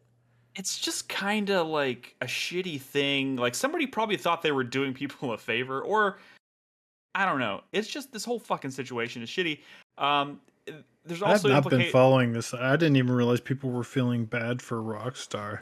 Well, I mean, it's more of, I think it's more of just when this happens to any project, not necessarily that if it happened to any AAA game that was in development, one where there's this much expectation. Obviously, Grand Theft Auto being one of the most popular franchises in the industry, and coming off of Red Dead Redemption 2, and just Rockstar is just this massive thing. Everybody has these like super high expectations, and they see something that's unfinished, and then now they're obviously making just generalizations and discourse about something that is not meant to even be seen or discussed at this point, which is just, as a developer in any kind of development situation, whether it's video games, whatever, if someone sees something that's unfinished and starts making assumptions about something that's unfinished, it doesn't feel good. So, and there's also the implication that, it's a major security breach, and you're figuring out how to handle it in real time as it's happening, and as a studio, and like trying to figure out. And now the question becomes, okay, well, we had a roadmap for this project. We had a roadmap for revealing this project, and this kind of, does it speed up the process? Does it slow down the process? Do we need to rethink everything? there was a lot of concern that like this might slow development down or delay the game inadvertently by like revealing this stuff. And I think Rockstar is saying right now, they're coming out and saying we're holding steady and we're sticking to our original plan. This isn't going to affect development. But at the same time, it's also kind of like they have to be in damage control mode. Well, that's all they can do. So like, how much of that is accurate? Like, we don't know. Like, if this game comes out 3 years from now, 4 years from now, we might sit here and be like, well, could it have been sooner if it weren't for that fucking leak? Like, we may never know. I mean, it really depends on how extensive the leak is, because we've seen plenty of footage at this point. There's over an hour footage out there that you can find and watch, provided that Take-Two I did not watch DMCA takedown. I watched it because I was watching it as it was happening, and it was insane. But part of the supposed leak and hack, and this hasn't been 100% confirmed, is that the source code of GTA 5 may have been obtained, and work in progress source code of 6 may have been obtained. Now, it's not, we don't know for certain about that, but that's the real answer to your question, Nick, whether the game will be delayed. Because if source code is delayed, absolutely they're going to have to leaked, then yeah, absolutely they're going to have to delay the game, because they're going to want GTA 6 to be an ongoing games as a service product that's going to last 4 years. And if you remember what GTA Online was like at launch, it was, and for years after, it was a nightmare with hackers and players like that. So if the source code is leaked, then they have to just spend the next several years doing damage control, trying to fix everything that could be exploited, because the hackers will be ready. But that's not confirmed at this time. I think y'all are overthinking this aspect of it. Tell me about the actual game, or well, that's the funny thing is, Brad, that's what I don't want to talk about. Like, I don't even want to acknowledge what was in the footage. There's some pretty cool shit in there that they're working on. Sure, but like now, but it's just it's I'm so torn, because sure, I'm interested to know what's gonna be the next Grand Theft Auto, but like I didn't want to find out. I don't want to find out about this shit from Chris Davis telling me on the podcast. You know what I mean? I want to find this shit out watching a trailer and a reveal and like seeing all this stuff leading up to the game. I don't know. I mean, well, how you're going to avoid it for the next 2, maybe 3 years is I've avoided it so far. All I know is there's a lady. I've not seen a second of this footage. I saw a GIF in our Discord, and that's it. Okay. Well, can I mention 2 things that really stuck out to me that I think are pretty cool, and may not even make it into the final game? It might not now, because now it's leaked. Maybe it's ruined for everybody because it's out there. Like, fuck it, scrap it. Okay, yeah, sir. So go ahead. That's how these ever work. In the most prominent video that's out there, it's a robbery of a diner with a bunch of NPCs. By the way, they've really bumped up the NPC count. It's pretty fucking impressive. But it looks like, number one, they're implementing some version or an improvement thereof of Red Dead Redemption 2's conversation mechanic with characters now. Good, I hope so. Because when you look at a character, you can issue multiple commands and things like that. Take people hostage, tell them to get on the ground, rob them, things like that. The other thing about that video that I thought was really cool, and it has always been a kind of hidden and kind of misunderstood mechanic about GTA overall, has been the wanted system and how the police recognize you. Because in a traditional Grand Theft Auto game, all the games up to this point, it was kind of like visual proximity and just getting out of a search cone or search circle, okay? Right. In this, it looks like they're upgrading that in 2 ways. Number one, the police can now appear to be able to get detailed descriptions of the character in question. Not only of their car, but of themselves. Because in the footage, and this was not baked into the debug code, this was a part of the UI underneath the Star Wanted system. It read out in the diner sequence full description. And then when you got into a car, it said full vehicle description. So that to me adds the idea that you have to worry about the police identifying you and being much easier, in a way, being able to track you much easier. I mean, it seems like it could be really cool if you're like you do a heist or whatever, and then they get a description of you and your vehicle, and then it's like you don't change your appearance or change your vehicle, and then you're like across the world like a day later, and then like a police officer recognizes you because you haven't changed your appearance. Like that kind of stuff could be really cool, and that seems like a natural extension of some of the stuff they were starting to lean towards in Red Dead. That's a natural extension of Red Dead 2, as well as what they were trying to do with GTA 5 with buying disguises and things like that. I think that like disguising yourself for a heist or like criminal activity is going to be a key gameplay mechanic this time around, and I think that'd be really fucking cool. I completely agree. It sounds really cool. I mean, Red Dead Redemption 2, you know how I feel about that game, but like it also just it raised the bar for me in a lot of ways, and it proved that like they have a lot of really cool ideas and a lot of really cool systems, a lot of stuff happening under the hood in these games. Yeah. So the possibilities are endless. I'm really excited for Grand Theft Auto 6. It's weird. Like I haven't thought about Grand Theft Auto in so long because I haven't touched one since I played 5 for the first time when it first came out. But like I really want to kind of feel that excitement, that hype for GTA 6 again. I just didn't want it to come in the form of a leak. So but yeah, what you described sounds really cool, and I'm hoping this doesn't impact the development or the production schedule or the rollout plan for this game too much, or at all. But yeah, it's crazy. I mean, it's probably one of the most high profile leaks the industry has ever seen. For sure. Yeah, it's probably the biggest one since the original Half-Life 2 hack that happened. But this leak, honestly, I wasn't that interested in GTA 6, but now I am pretty excited from watching Grand Theft Auto stuff. Grand Theft Auto for me is a franchise that like I don't think about much when there's not a new one to be excited about, but as soon as it's kind of revealed and like we start like the build up towards the release, I start to get really fucking excited. And when I think about my time with like playing San Andreas for the first time and kind of the adventures I had in that game, it's crazy. I think about GTA 4 and GTA 5 too being like some of the most ridiculous, like impressive technical achievements, you know, and that obviously extends to Red Dead Redemption 2 especially as well. But I often forget as time passes how impressive a new Rockstar game is. And even though I prefer Red Dead to GTA at this point, when GTA 6 is formally announced, I'm almost certain I will feel the excitement. I mean, it's one of those things where to your point, Nick, and I'll echo that.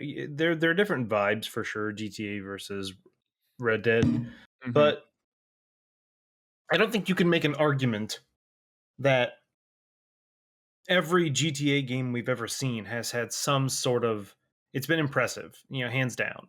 They always have something new. They always have great places to explore. The stories are generally pretty good. They, you know, at least since 4, you know, I mean, no, they've always had pretty good characters.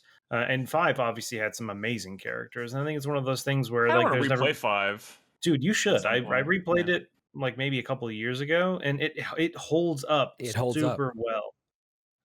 It's especially if you were to play it on a more, you know, obviously they've re-released it multiple times, like and I don't know if you, I don't know if you have it on PC. I think I have it on PS4.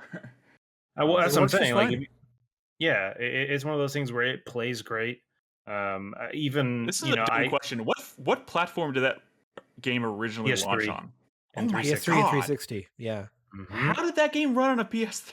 It was a 2012 game. Now. Yeah, I'm thinking about it now. I just can't. I'm like, how did that game run on a PS3? It's bananas. It's not so much that it didn't run well. It ran okay enough. It's more so that just the PS4 version and then PC just run fucking fantastic. And especially if you do play it on PC, there are some great mods that make it even look and play better. You make things load faster. There was that one not too long ago where the fucking that random guy was like, Rockstar's not going to fix their code, I will, and he figured out how to like reduce the load times by like 100% or even more than that.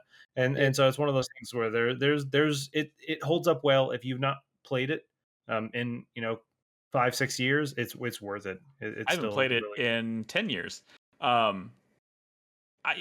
I might find some time to do that. People in our chat right now are asking, so when do we think this game's coming out? And I think it's at least 2 years away or more. Yeah, but I'm wondering, because when things like this happen, sometimes it kind of forces their hand. Like when that Assassin's Creed Mirage leaked, and then a day later we had a teaser trailer for it saying we're going to do the formal announcement on Saturday or whatever. And it's like, were they planning on really doing that, or were they originally planning on just like saving everything as for a surprise? You know what I mean? There's a difference in between a formal announcement and actually releasing the game. Yeah. I think Cyberpunk 2077 changed the game because it took something like, okay, everyone was like, CD Projekt Red can do no wrong, they are amazing, everyone loves them, and then that shit happened and they got so much backlash that I don't think even Rockstar would want to do that. Don't get me wrong, while Rockstar's never been perfect and they've always had some issues, they generally, like, think about Red Dead 2 when that came out. Like, holy fucking shit, it was like game changing, like how so many people's game of the year. Like, they want that for this next game. Yeah, so I don't think they're going to be like, oh well, since some stuff got leaked, we're just going to put it out early. I think they're going to put it out. I don't think they're going to put it out early. I'm saying, are they going to like try and retake the narrative by like, we're going to put together a short teaser to like formally announce it on our own terms? No, the game is nowhere near that. And these are two different situations. The Mirage leak was just of marketing stuff that was going to happen in a few weeks anyway. They just pushed that up. It was already ready to go. This is a substantial leak of actual game code and content.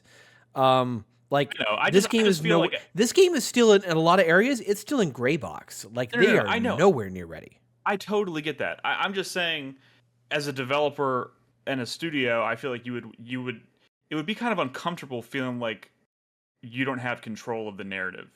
And it's almost like, could they put out like a 30-second teaser that's like not even actual game assets, that's more like here's a logo and like the coming 2025 or whatever the fuck, just to be like, this is the game, this is the title, we're working on it, this is our formal announcement kind of thing, just so they can be like, we said something about it, and everything out there in the world is not just something that someone stole off of our fucking servers and put it out there. One, they're not going to do that until they actually fully address the hacker. And number two, like, even if they did that and did like a 30-second title teaser, like, that still would not give them control over the entire narrative. So it's not worth it for them. They should they've already done what they need to do. They've acknowledged that the game exists. They acknowledge that the hack happened. They're addressing it, and they'll just go back into the quiet mode and let them be in quiet mode. No, you're right. I'm just posing the question as to what could possibly happen. All right, we need to move on. I want to get to community stuff here. Chris Davis, how badly do you want to mention this last news topic here? Give me just 60 seconds with it. All right, 60 seconds. Go. I'm timing you. Okay. So Nvidia earlier this week finally revealed their next round of RTX graphics cards. It's been a long time coming. They start launching next month, October. The first wave are 4090s. November they're gonna have the 4080s out. Since the the crypto crash happened and the Ethereum switched to proof of stake, the market has just crashed for crypto, and so all those graphics cards from the 3000 series have just flooded the market. So it's pretty easy to find a card now, thank goodness. I guess the things I want to mention is that the entry price right now for a 4000 series card is $900, topping out at $1,600 just for the founders editions of these cards. They're coming. They're about to release. Let's not forget the actual card itself. Have you seen the fucking shots? The pictures of them. They're like 4 inches thick. They are 4 PCI slots deep on average, and it's insane. They're thick boys. It's like it was a joke with the 3000 series that some of the cards were coming with support brackets for the cards. Now they're basically essential. Yeah. It's That's kind of bananas. And fuck Nvidia for them having to increase the size of it, also increasing the price of those. Like it was already bad enough that Nvidia was just letting the crunch of the GPU market for the length of COVID just be what it was. But the way they're being shitty to board partners and stuff like that, like it's not that big a news story anymore. But EVGA, who was a major aftermarket GPU partner for Nvidia, has come out and completely washed their hands of Nvidia. They're no longer, they've been driven out of the GPU market entirely. They're not going to create any GPUs anymore because of Nvidia's bullshit. So yeah, I mean, this could have been a 4-player minute, but fuck Nvidia for the way they've conducted themselves in the past several years. And I really hope the 4000 series really bites them in the ass like it should. All right, well, we'll see what happens sooner rather than later. 2 minutes and 32 seconds. So okay, that's better than a normal 4-player minute. So there you go. But this wasn't a 4-player minute.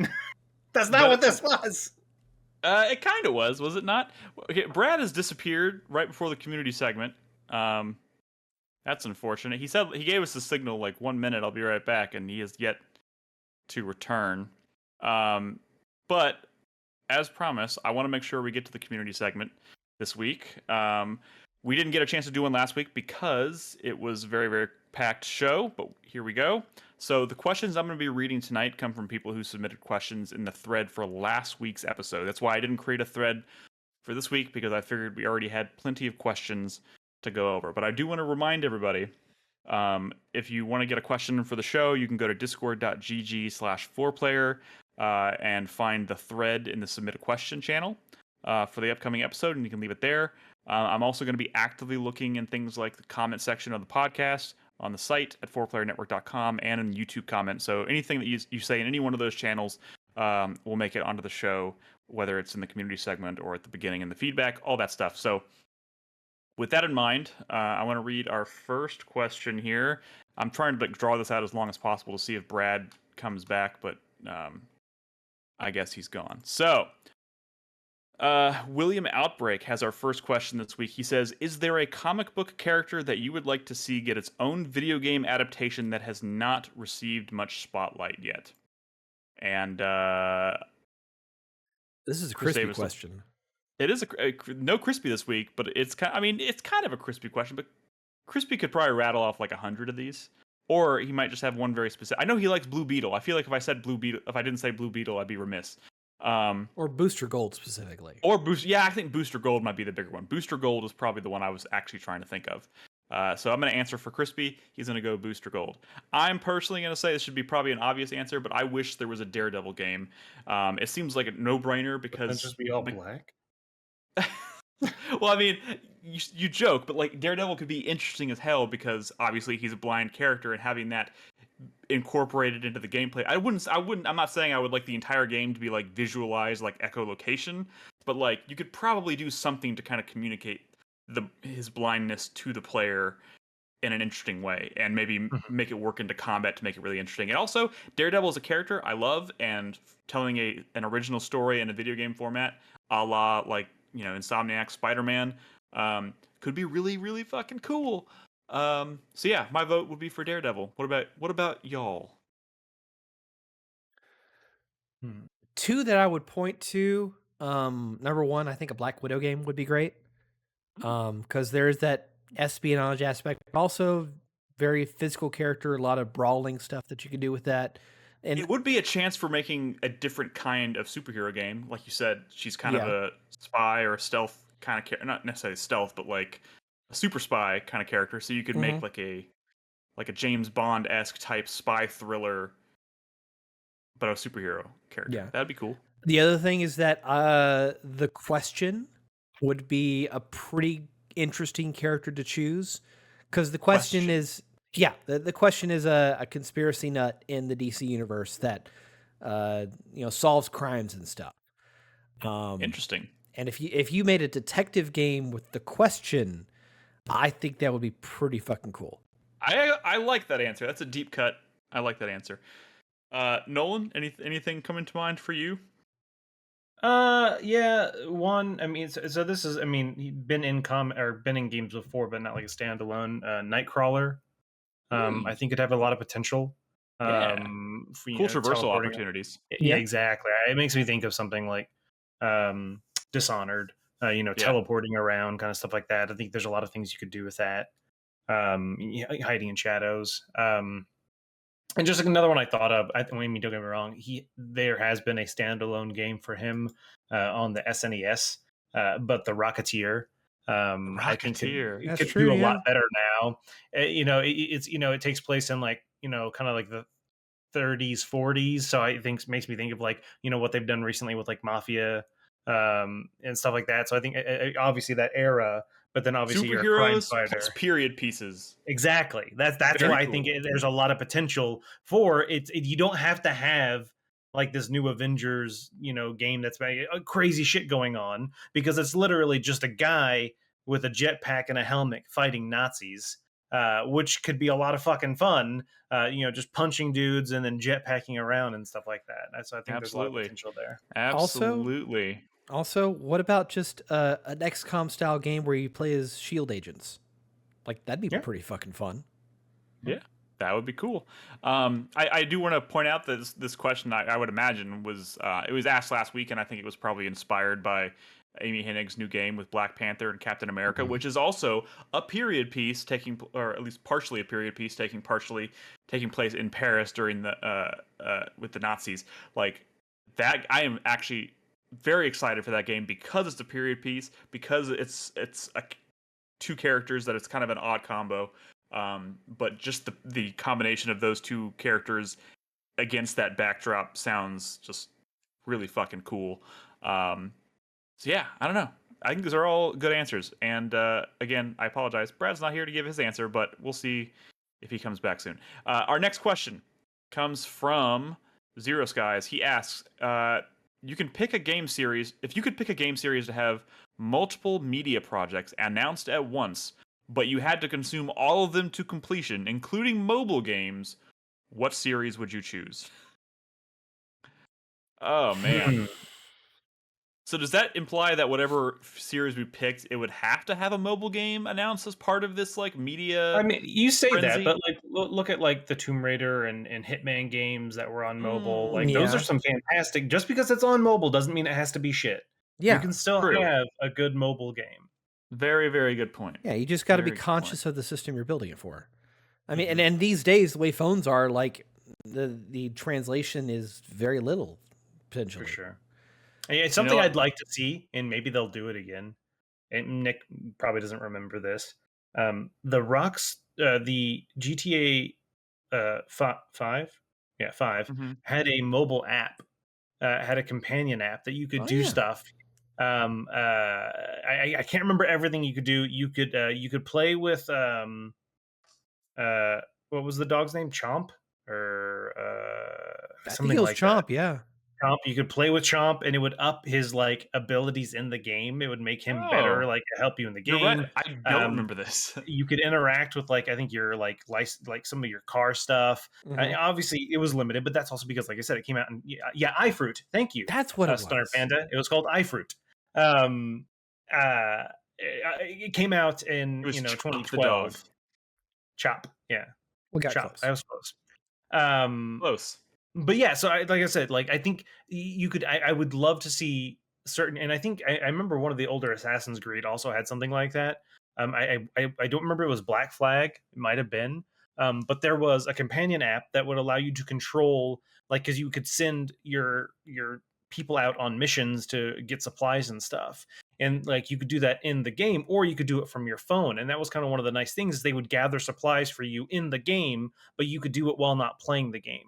So I do like that concept. I don't hate it. I almost want to see more games do that, because if it's a game where it's like, oh, I have to collect resources, but I'm low, well, I could just do a little thing on my phone here real quick. And then all of a sudden, I have more resources when I get back to the game when I get home. So Yeah. it's not always a bad thing. And I think there's always potential for that. Companion apps, I think, are maybe perhaps the most interesting way to do a mobile. Mm-hmm. I mean, I do love your example of Lara Croft Go and Hitman Go and all that. Yeah. But like, using a mobile app as a means of interacting with a console or PC game on the go in between play sessions, I think is a really cool idea. I'm also just trying to think of what would also, because it's talking about a multimedia project. So like, I'm assuming it like if you were to announce like a new console game and a new mobile game and like a TV show, because maybe this was inspired by the Assassin's Creed thing because they announced a Netflix show. Yeah. A live action Netflix show, and the Jade game is a mobile Assassin's Creed game along with other projects. And it's honestly Assassin's Creed, not a bad idea, or not a bad franchise to maybe try and do something, especially when you take into consideration kind of like the in-universe stuff, like the Animus and like what you could do with that thematically could be really interesting. But random thought, I'm also thinking about like Life is Strange, strangely enough, as like if you wanted to make it kind of all meld together, like a companion app to like Life is Strange, where it's like you're like texting the characters in the game and like furthering relationships and building relationships with the characters in the game on the go, and that kind of imports into the game and it picks up where you kind of left off. Could be really cool. Because I'm just thinking about playing like Life is Strange True Colors, and like how you have all those characters in town. I mean, obviously this would kind of imply the game has to be a little bit bigger in scope than what those games actually are. But I don't know. That could be a cool way to expand upon a universe that I already like.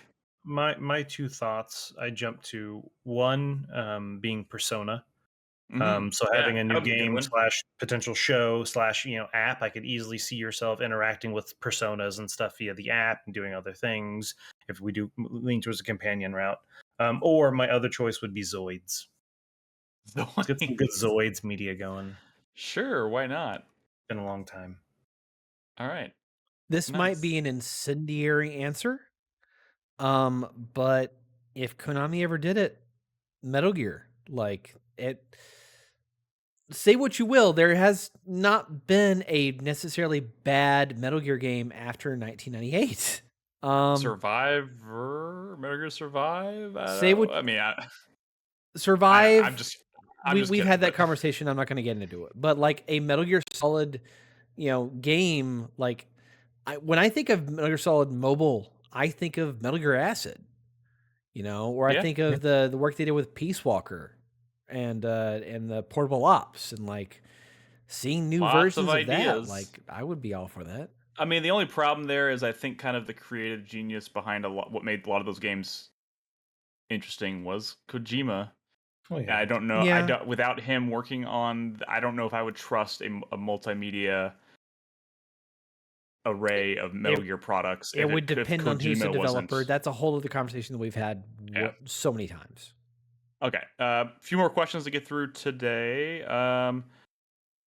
Freyham wants to know, what was your most satisfying gaming moment in your life? It could be a single player, multiplayer, co-op, any of them could work. Does anybody have a singular gaming moment? Oh man. God, that is a broad ass question. Yeah, maybe just stew on that one. Think about it. I mean, I've played so many. I don't know. And a lot of what I think about, a lot of things that jump to my mind are largely like nostalgic. Just like the first time I saw this, the first time I did that. It's not necessarily like the most satisfying moment of my life. And I'm not like a super competitive gamer, so like I don't play a lot of stuff where like these really emergent, satisfying moments would happen. So, I'll have a lot to choose from there.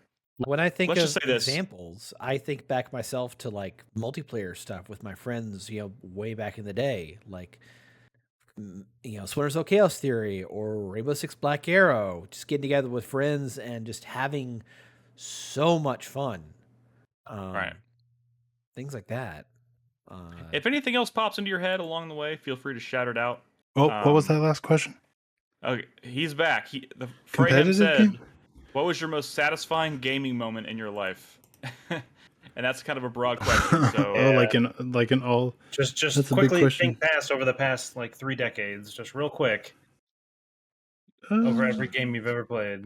Just a mental check. See what comes to mind. Yeah. You were thinking of competitive stuff? No, we were they were I just leaning, saying essentially, hey, that's an easy thing to kind of think towards. Oh, the first time I did this, or I was able I to. got one. I got one because we're talking about competitive, and I don't play a lot of competitive stuff, so I just kind of went through the very short list of competitive games I've played. Perhaps one of the most satisfying moments in my gaming past would be at E3 2014, where I went up to the Assassin's Creed booth where they were demoing the multiplayer for the first time, the Assassin's Creed Brotherhood multiplayer, and they were doing competitive. Like I forgot competitive rounds. I think it was like 4v4 or something. I don't remember. But I went up there and they were giving away shirts to the winner each round, and I fucking just wiped the floor with people in my match, and I took home a shirt. It was a really ugly shirt, but it said I beat the because it was like 4 people versus the devs. That's what it was. So like if your team won, the MVP on that team got a t-shirt or whatever. I was listening to I don't know, maybe some like Tekken moment. I played pretty seriously back in the day. But I don't know. It's a hard question. I got one. I don't. I can't actually tell you the year. 1 second, if someone fills the silence. Yeah. I could go to the next question if you need a second. All right, so it would have been 1998. Okay. The mall near me, I think it might have been Willowbrook Mall, was having a pre-release kind of tournament for Pokemon, celebrating the Pokemon Stadium getting released. Okay. Oh wait, hold on. It was released in North America in 2000. All right, so it would have been 2000. Sorry. The other one was the Japan release, so it would have been 2000. So we went. That actually makes sense because it is February 29th, 2000. So it was about a couple weeks after my birthday. And I went to the tournament, and I did not make it as far as I would have liked, because the top players in that tournament, the top, I don't remember, like 16 or something, got to play their final rounds in Pokemon Stadium. They got to take their cards, load them into the game, pull their Pokemon, and so instead of playing it on the Game Boy, they got to play it in Pokemon Stadium. And so, I lost and I was pretty upset. And then, I was talking with the guy kind of running it, and I was like, yeah, it just sucks because it's my birthday, which was not a lie. It was my birthday. And he's like, oh man, you know what? I'm going to let you, I'll let you battle me in Pokemon Stadium. Let's go. And so he brought me over, he booted up the thing, got my Pokemon in there, and I got my ass handed to me. But that's also because we've talked about before when Happy birthday, bitch. I was like 12 or 13, and when you're that age, you're like, oh, I got to go for like the attacks that just do damage or whatever. I'm not focusing on like Leer and Sand attack moves that like mess with the other player's actual ability to be in combat. I was just like, oh, I got to have the strongest attack, and so I was super dumb. But it's what's up?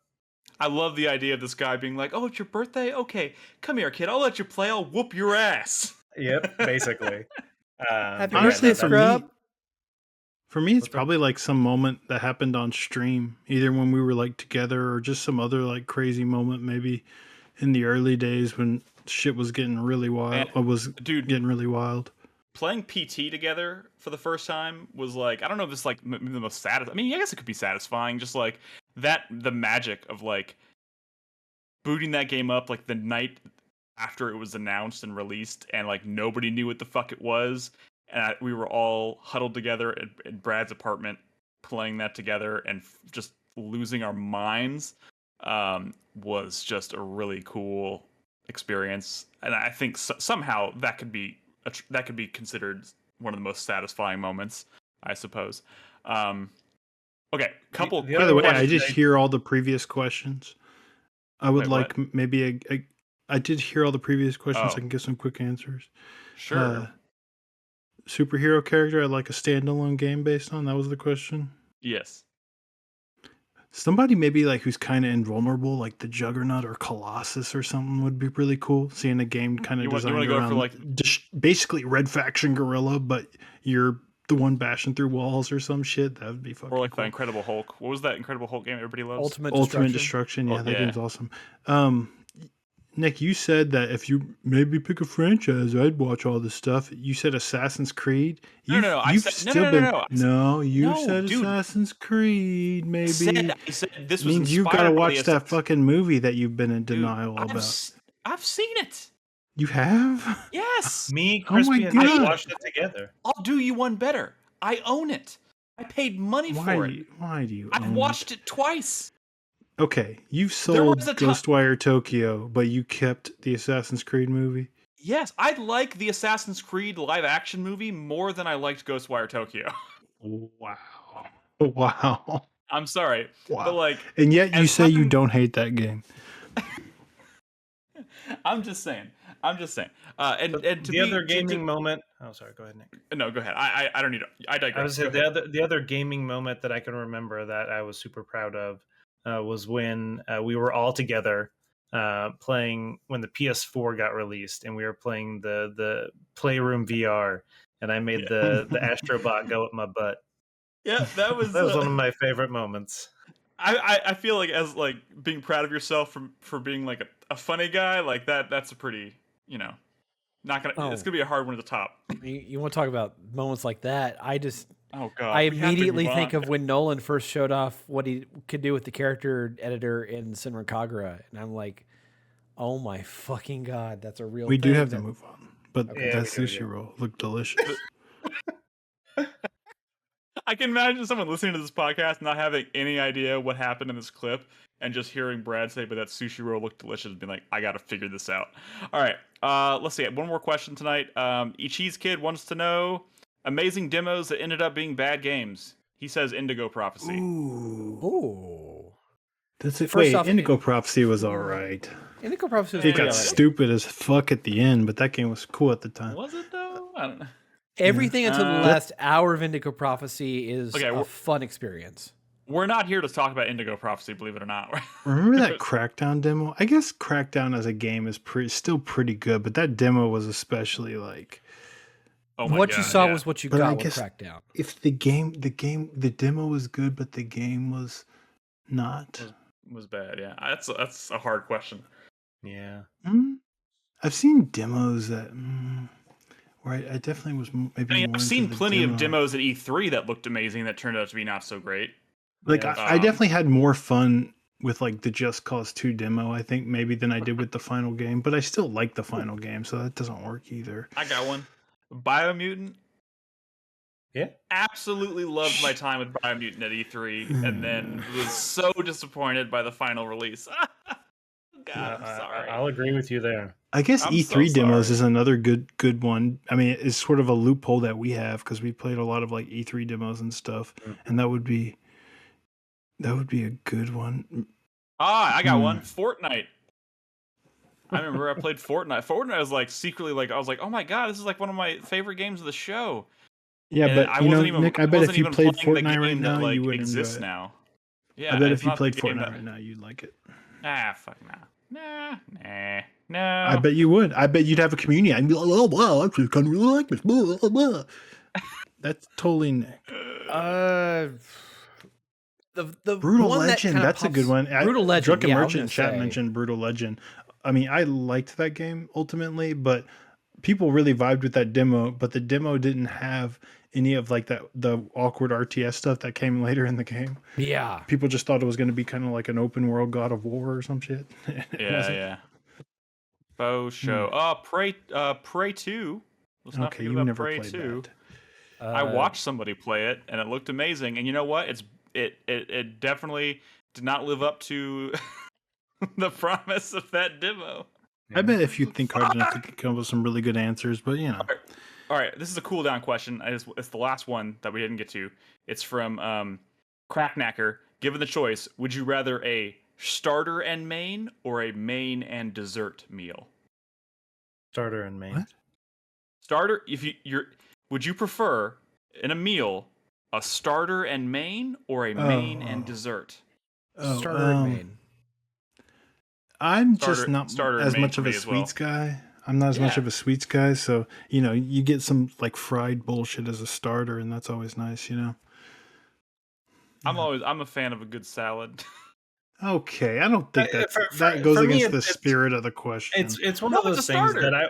I would say. I mean, in theory, I would say that generally, I think starters there's a much wider variety there. I think for desserts, it's generally there's a subset, and then also because of the way desserts are made at restaurants, they're generally kind of, I don't want to say subpar, but they're a second thought because not many people order them, so they don't really like make it's like, oh, a scoop of ice cream or something like that, or it's like, oh, a creme brulee, but we also made 10,000 creme brulees and they've been sitting over here for a couple of days, and so it's like one of those things where I don't really ever have a good time with like a dessert at a restaurant. So I'd rather get a Well, starter and a that's the main. other And if I thing, want though, a right? dessert, then I'll get something later on somewhere else. I'm way other more thing, inclined to get a dessert at like a fancy restaurant than I am at the like a other normal. thing about a dessert is it comes after you've already eaten it a bunch, and it's kind of like, I guess I'll eat a dessert, while an appetizer is like you go there hungry, and an appetizer comes out first, so you're always like devouring that, so it's like Show. inherently more exciting. Yeah. All right, guys. Thank you so much for your questions. Again, these were questions from last week's show, but I do apologize for missing it. But thank you so much for submitting. If you're interested in asking us a question for a future episode, please let us know. Go to discord.gg/4player and find the thread for the upcoming episode and leave it there. Like I said, again, I'll be looking at comments on 4playernetwork.com. I'll be looking at YouTube comments as well.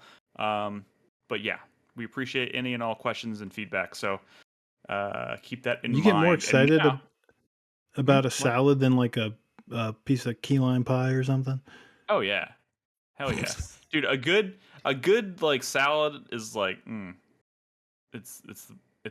Well, the nice thing. So I will kind of echo Nick a bit, Brad, and that generally when I eat a salad, it's generally like crisp and refreshing, and like kind of light versus like a dessert is often heavy and rich, and so it's like one of those things. Gross when you're done. Yeah, like I don't often feel like bleh after a salad, but sometimes, but like I said, could also be There's that good generally salads, when I but eat I feel like dessert, it's often after I've already eaten a bunch, and so yeah. But to There me, a have been some salad is pretty something you dope-ass make at desserts, though. home, because you need to eat something that makes your body feel good. I feel like when you're eating out, you're like, you want to go all out. This is another situation. Like the nicer the restaurant, the more inclined I am to get a salad because their salads are usually not just The some more like inclined you are afterthought. to get anything at the nicer the restaurant. Fair enough. Everything's Shut better the at the nicer restaurant. I get it. All right, Shut sorry. the fuck up, Brad. Let's wrap this Final podcast thoughts? up Is that what with we're the doing? 4-player minute. Our final thoughts for the evening. Brad, you can go first. Okay. Well, I guess I have two quick final thoughts. One is that There's nothing like a good Caesar salad. Come on. Like a good, refreshing, crisp. I thought you were talking about salad with salad. a lot of vegetables and stuff. Better No, I salads like those than too. Caesars. I love those too, but like, there's nothing. Right. There's nothing like a crisp, good Caesar salad. Okay. Okay. So yeah. First thing I'll mention. Salad. I'm sorry. I'm sorry. Go ahead. Nothing gets me horny like a salad and raw mushrooms straight from the earth. Raw mushrooms. Oh my god. All right. So yeah, two quick final thoughts. One is that not big enough for impressions, and I'm not going to record footage of it. But I've been playing a fuck ton of Beat Saber because I finally just stopped being lazy and modded, my Beat Saber and downloaded like music I actually want to listen to and stuff. And there's a lot of stuff out there, and it makes that game way more exciting because it's like, oh, now I'm doing it, and it's like songs that I want to hear. It's amazing what kind of difference that makes. And because, I have the Quest 2, it's just so easy to just at the end of the night, or whatever, the kids go to bed, play some Beat Saber. It's really easy that way, and I love it. And the final thing is that I've been playing way too much Into the Breach on my phone. And I'm getting a little worried because I feel like Into the Breach really is the perfect phone game. Like, it's just amazing. Like, it works very well on a phone, and it's like the pacing of Into the Breach is perfect for a phone game, right? You pick up the phone and you can either do like a turn or a battle, but neither takes for very long, and it's just perfect for pick up and play. Or if you really just want to sit there and play for 20 minutes, you can. That's Into the Breach. But I'm a little worried that once I feel like I'm really done, or I really want to like take a break for Into the Breach, I don't know where I go from there. Right? I want something that I'm like equally as like is as perfect, I'm as addicted to. It's something I know I like as much as Into the Breach, and I really don't know what that is, and I'm afraid that like I'm gonna lose it. And I don't want to lose it. I like that I have a phone, like I'm playing a phone game for the first time, like in forever, like an actual phone game. So I'm open to suggestions. If you have any suggestions, I am willing to play like some like emulators as well if y'all have suggestions for a phone that way, but I don't like a lot of like button simulation, so maybe like a DS game that requires a lot of touch. Like I've played like Phoenix Wright games on my phone. But if you have any other ideas, let me know, because I want to chase this high. Again, there's no data connection at my on the John at my job, so On the John. yeah. I thought so you were going to say at work there was no connection. I was like, that sucks. Like, oh, specifically. No, on specifically in the John. bathroom when I'm taking a poo. So I need something that I could play on my phone. Anyways, that's all. All right. Nolan, why don't you go next? Yo, I bet. I don't really know what to do for a 4-player final countdown minute this week. But one thing I do want to give a thank you to I don't know, I guess Milpy, for tweeting at me about Minor Dig Deep out of the blue. I appreciate that when they found out about it, I was the first one they thought of. Tweeting it at me and me then tweeting it at Brad. Did not know that Minor Dig Deep got released on Steam in 2020. Obviously, 2020 and the subsequent years have been a little crazy, and somehow that just missed my radar. And the fact that I found out about it within like a week of getting my Steam Deck, and it runs great on my Steam Deck, has been fantastic because I have been playing Steam Deck, it. So you mean your Minor Dig Deep machine? basically, because I've only played that and Binding of Isaac, and at this point, I think I've played more Minor Dig Deep on it than I have Binding of Isaac.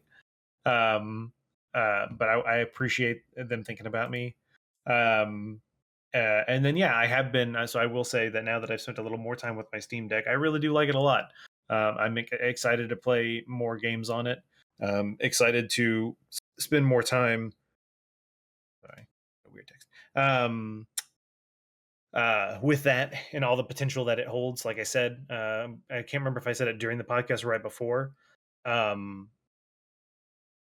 Playing Metroid Prime, getting that going, and the potential for that to run on the Steam Deck as well, since we don't know when it's going to get released officially by Nintendo on the Switch.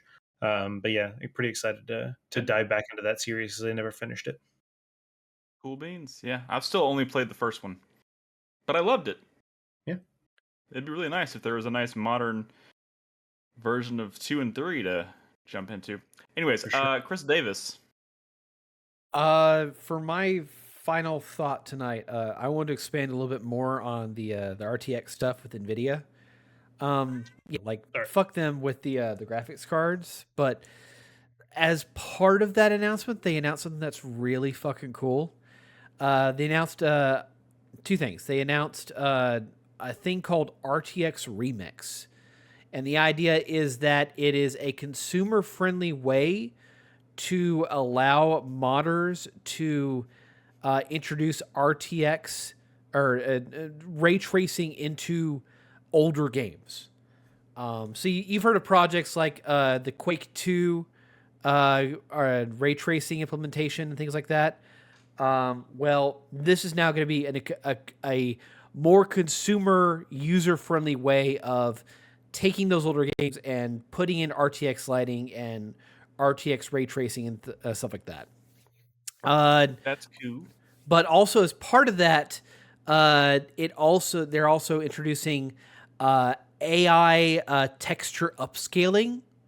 That's going to be usable for older games. That could be really fucking cool for some like consumer friendly, low scale remasters of much old stuff. We're talking like DX8, DX9 stuff from 15, 20 years ago. That could be really cool. And the other cool thing about that was to demonstrate that They are releasing, with Valve's full approval, a RTX ray tracing remaster of the original Portal. Oh yeah, I saw that. That's pretty That's cool. coming out as free DLC for people that own Portal on Steam. It comes out in November, and it's a night and day improvement when you compare it to the original textures. Sure, Portal is not a game that you need to remaster. It is perfect. It's one of those perfect video games. But the enhancements that they have here visually, pretty fucking Are impressive, honestly. Are welcome. They are most welcome. So Cool. yeah, that is my final thought for tonight. All right. Well, my final thought is that I don't know if you know this about me. I like spreadsheets. I keep track of all the games that I play throughout the year, and maybe more than some, I am enthusiastic about doing a top 10 list at the end of every year. And as the year progresses, every year, I just kind of like keep a running, like I keep like a moving list, right? I look at my top 10 and I just kind of like slot things and then I move them around. So by the time we get to the point where it's like time to start thinking about our actual list, I already have kind of like an idea. And I'll say this, my list for 2022 has been pretty static for a while. I've played a lot of games this year, but not a ton that I would think would be vying for a spot on my top 10. But I'm starting to feel the shift. And I'm starting to get excited about a lot of the games that I'm playing and games that are on the horizon. And things are just coming at me at like lightning speed now. And like this past week, just out of the blue, for me, at least for me, because I don't like follow it super intensely, but like a game that's been in early access for years that I've had my eye on that I always thought looked amazing is suddenly just coming out of early access. That game is called Proteus. It's a boomer shooter, really, really pretty looking boomer shooter. And suddenly it's dropping tomorrow, right before my trip. So I bought it. I'm downloaded it on my Steam Deck. I hope it plays pretty well on the Steam Deck because I'm going to take it on my trip. And it's one of many games that I have loaded on my Steam Deck right now that I'm excited to play while traveling, even though realistically speaking, probably not going to have a ton of time to play anyways. But there's something about traveling with a handheld gaming device that's just kind of exciting. I booted up Chernobylite on my Steam Deck, got that running nicely, and yeah, Steam Deck is just so fucking cool. Can I put the Steam Deck on my top 10 list? This is an official question, Chris Davis. Can that just be in my top 10? Well, did it? Yes. It came out this year. The answer is yes. So, yes. Theoretically, yes. This is a part of a conversation I wanted to have with y'all about the scope of Game of the Year this year, but we can hold off on that. So. We'll have that off the feed. Anyways, the point is, I kind of went on like several tangents from the start of this, but the point is, I'm getting excited, just kind of hyped because I can see my list finally starting to kind of like. I went from like, okay, I don't know if I'm gonna have 10 games that I think I loved enough to like put on this list to, oh my god, I don't think I have enough. Like this games are just, I'm overwhelmed by cool shit that I'm playing and excited to play, and there's so much cool stuff coming out in October, and fucking God of War Ragnarok is dropping in November, and fucking the Callisto Protocol in December. Man, I just these video games are cool. I don't know. Plague Tale is coming. Oh my god, Signalis. Oh my god, I'm a little worried about Gotham Knights, but that could be cool too. I don't fucking know. There's just so many, man. There's just so many fucking video games. Shut up, Chris Davis. I don't need any more. I mean, yes, I keep a running. Like I update my list, my release schedule list, just so I can kind of keep an eye on what's coming out. And I'm overwhelmed, man. I'm just completely overwhelmed. Cultic Chapter 1 is coming out of like it's launching. They're doing the Dusk thing where they release chapter by chapter, but like 1.0 of Chapter 1 of Cultic is coming out next month, and like that's gonna be fucking cool. There's just too many games. There's too many games, not enough time, but I love it. I wouldn't change it for the world. That's my final thought. That is my final fucking thought. And with that, Brad leaves and ruins the call and ruins the screen. Whatever. It's time to wrap up the show. Thank you guys so much for listening. 4playernetwork.com, which we just revamped, by the way, updated. I've updated a lot of stuff. I've streamlined a lot of the content on that site. I've moved some stuff around. It's more accurate than it's ever been. Please go check it out, bookmark it. And get in the habit of leaving feedback there. We'd love to hear from you at 4playernetwork.com. And of course, join us in Discord. That's the most important thing. It's easy. Download the app on your phone, jump in there, hang out, talk about video games, or whatever the hell you want to talk about. Discord.gg/4player is the place to be. And as a last minute reminder, I'm going to be out of town for 2 weeks in the first 2 weeks of October. I think at least one of the weeks while I'm gone, the guys are going to do like a multiplayer or community night type thing. I don't know if we'll end up getting a show out while I'm gone, but we'll figure that stuff out. But next week, we'll be back for more game talk. We might even do a top 3. I don't know yet. We'll figure it out. We'll let everybody know. But in the meantime, guys, be good to each other. Play video games. Be safe. All that good stuff. We'll see you next time. Good night. Bye. Bye.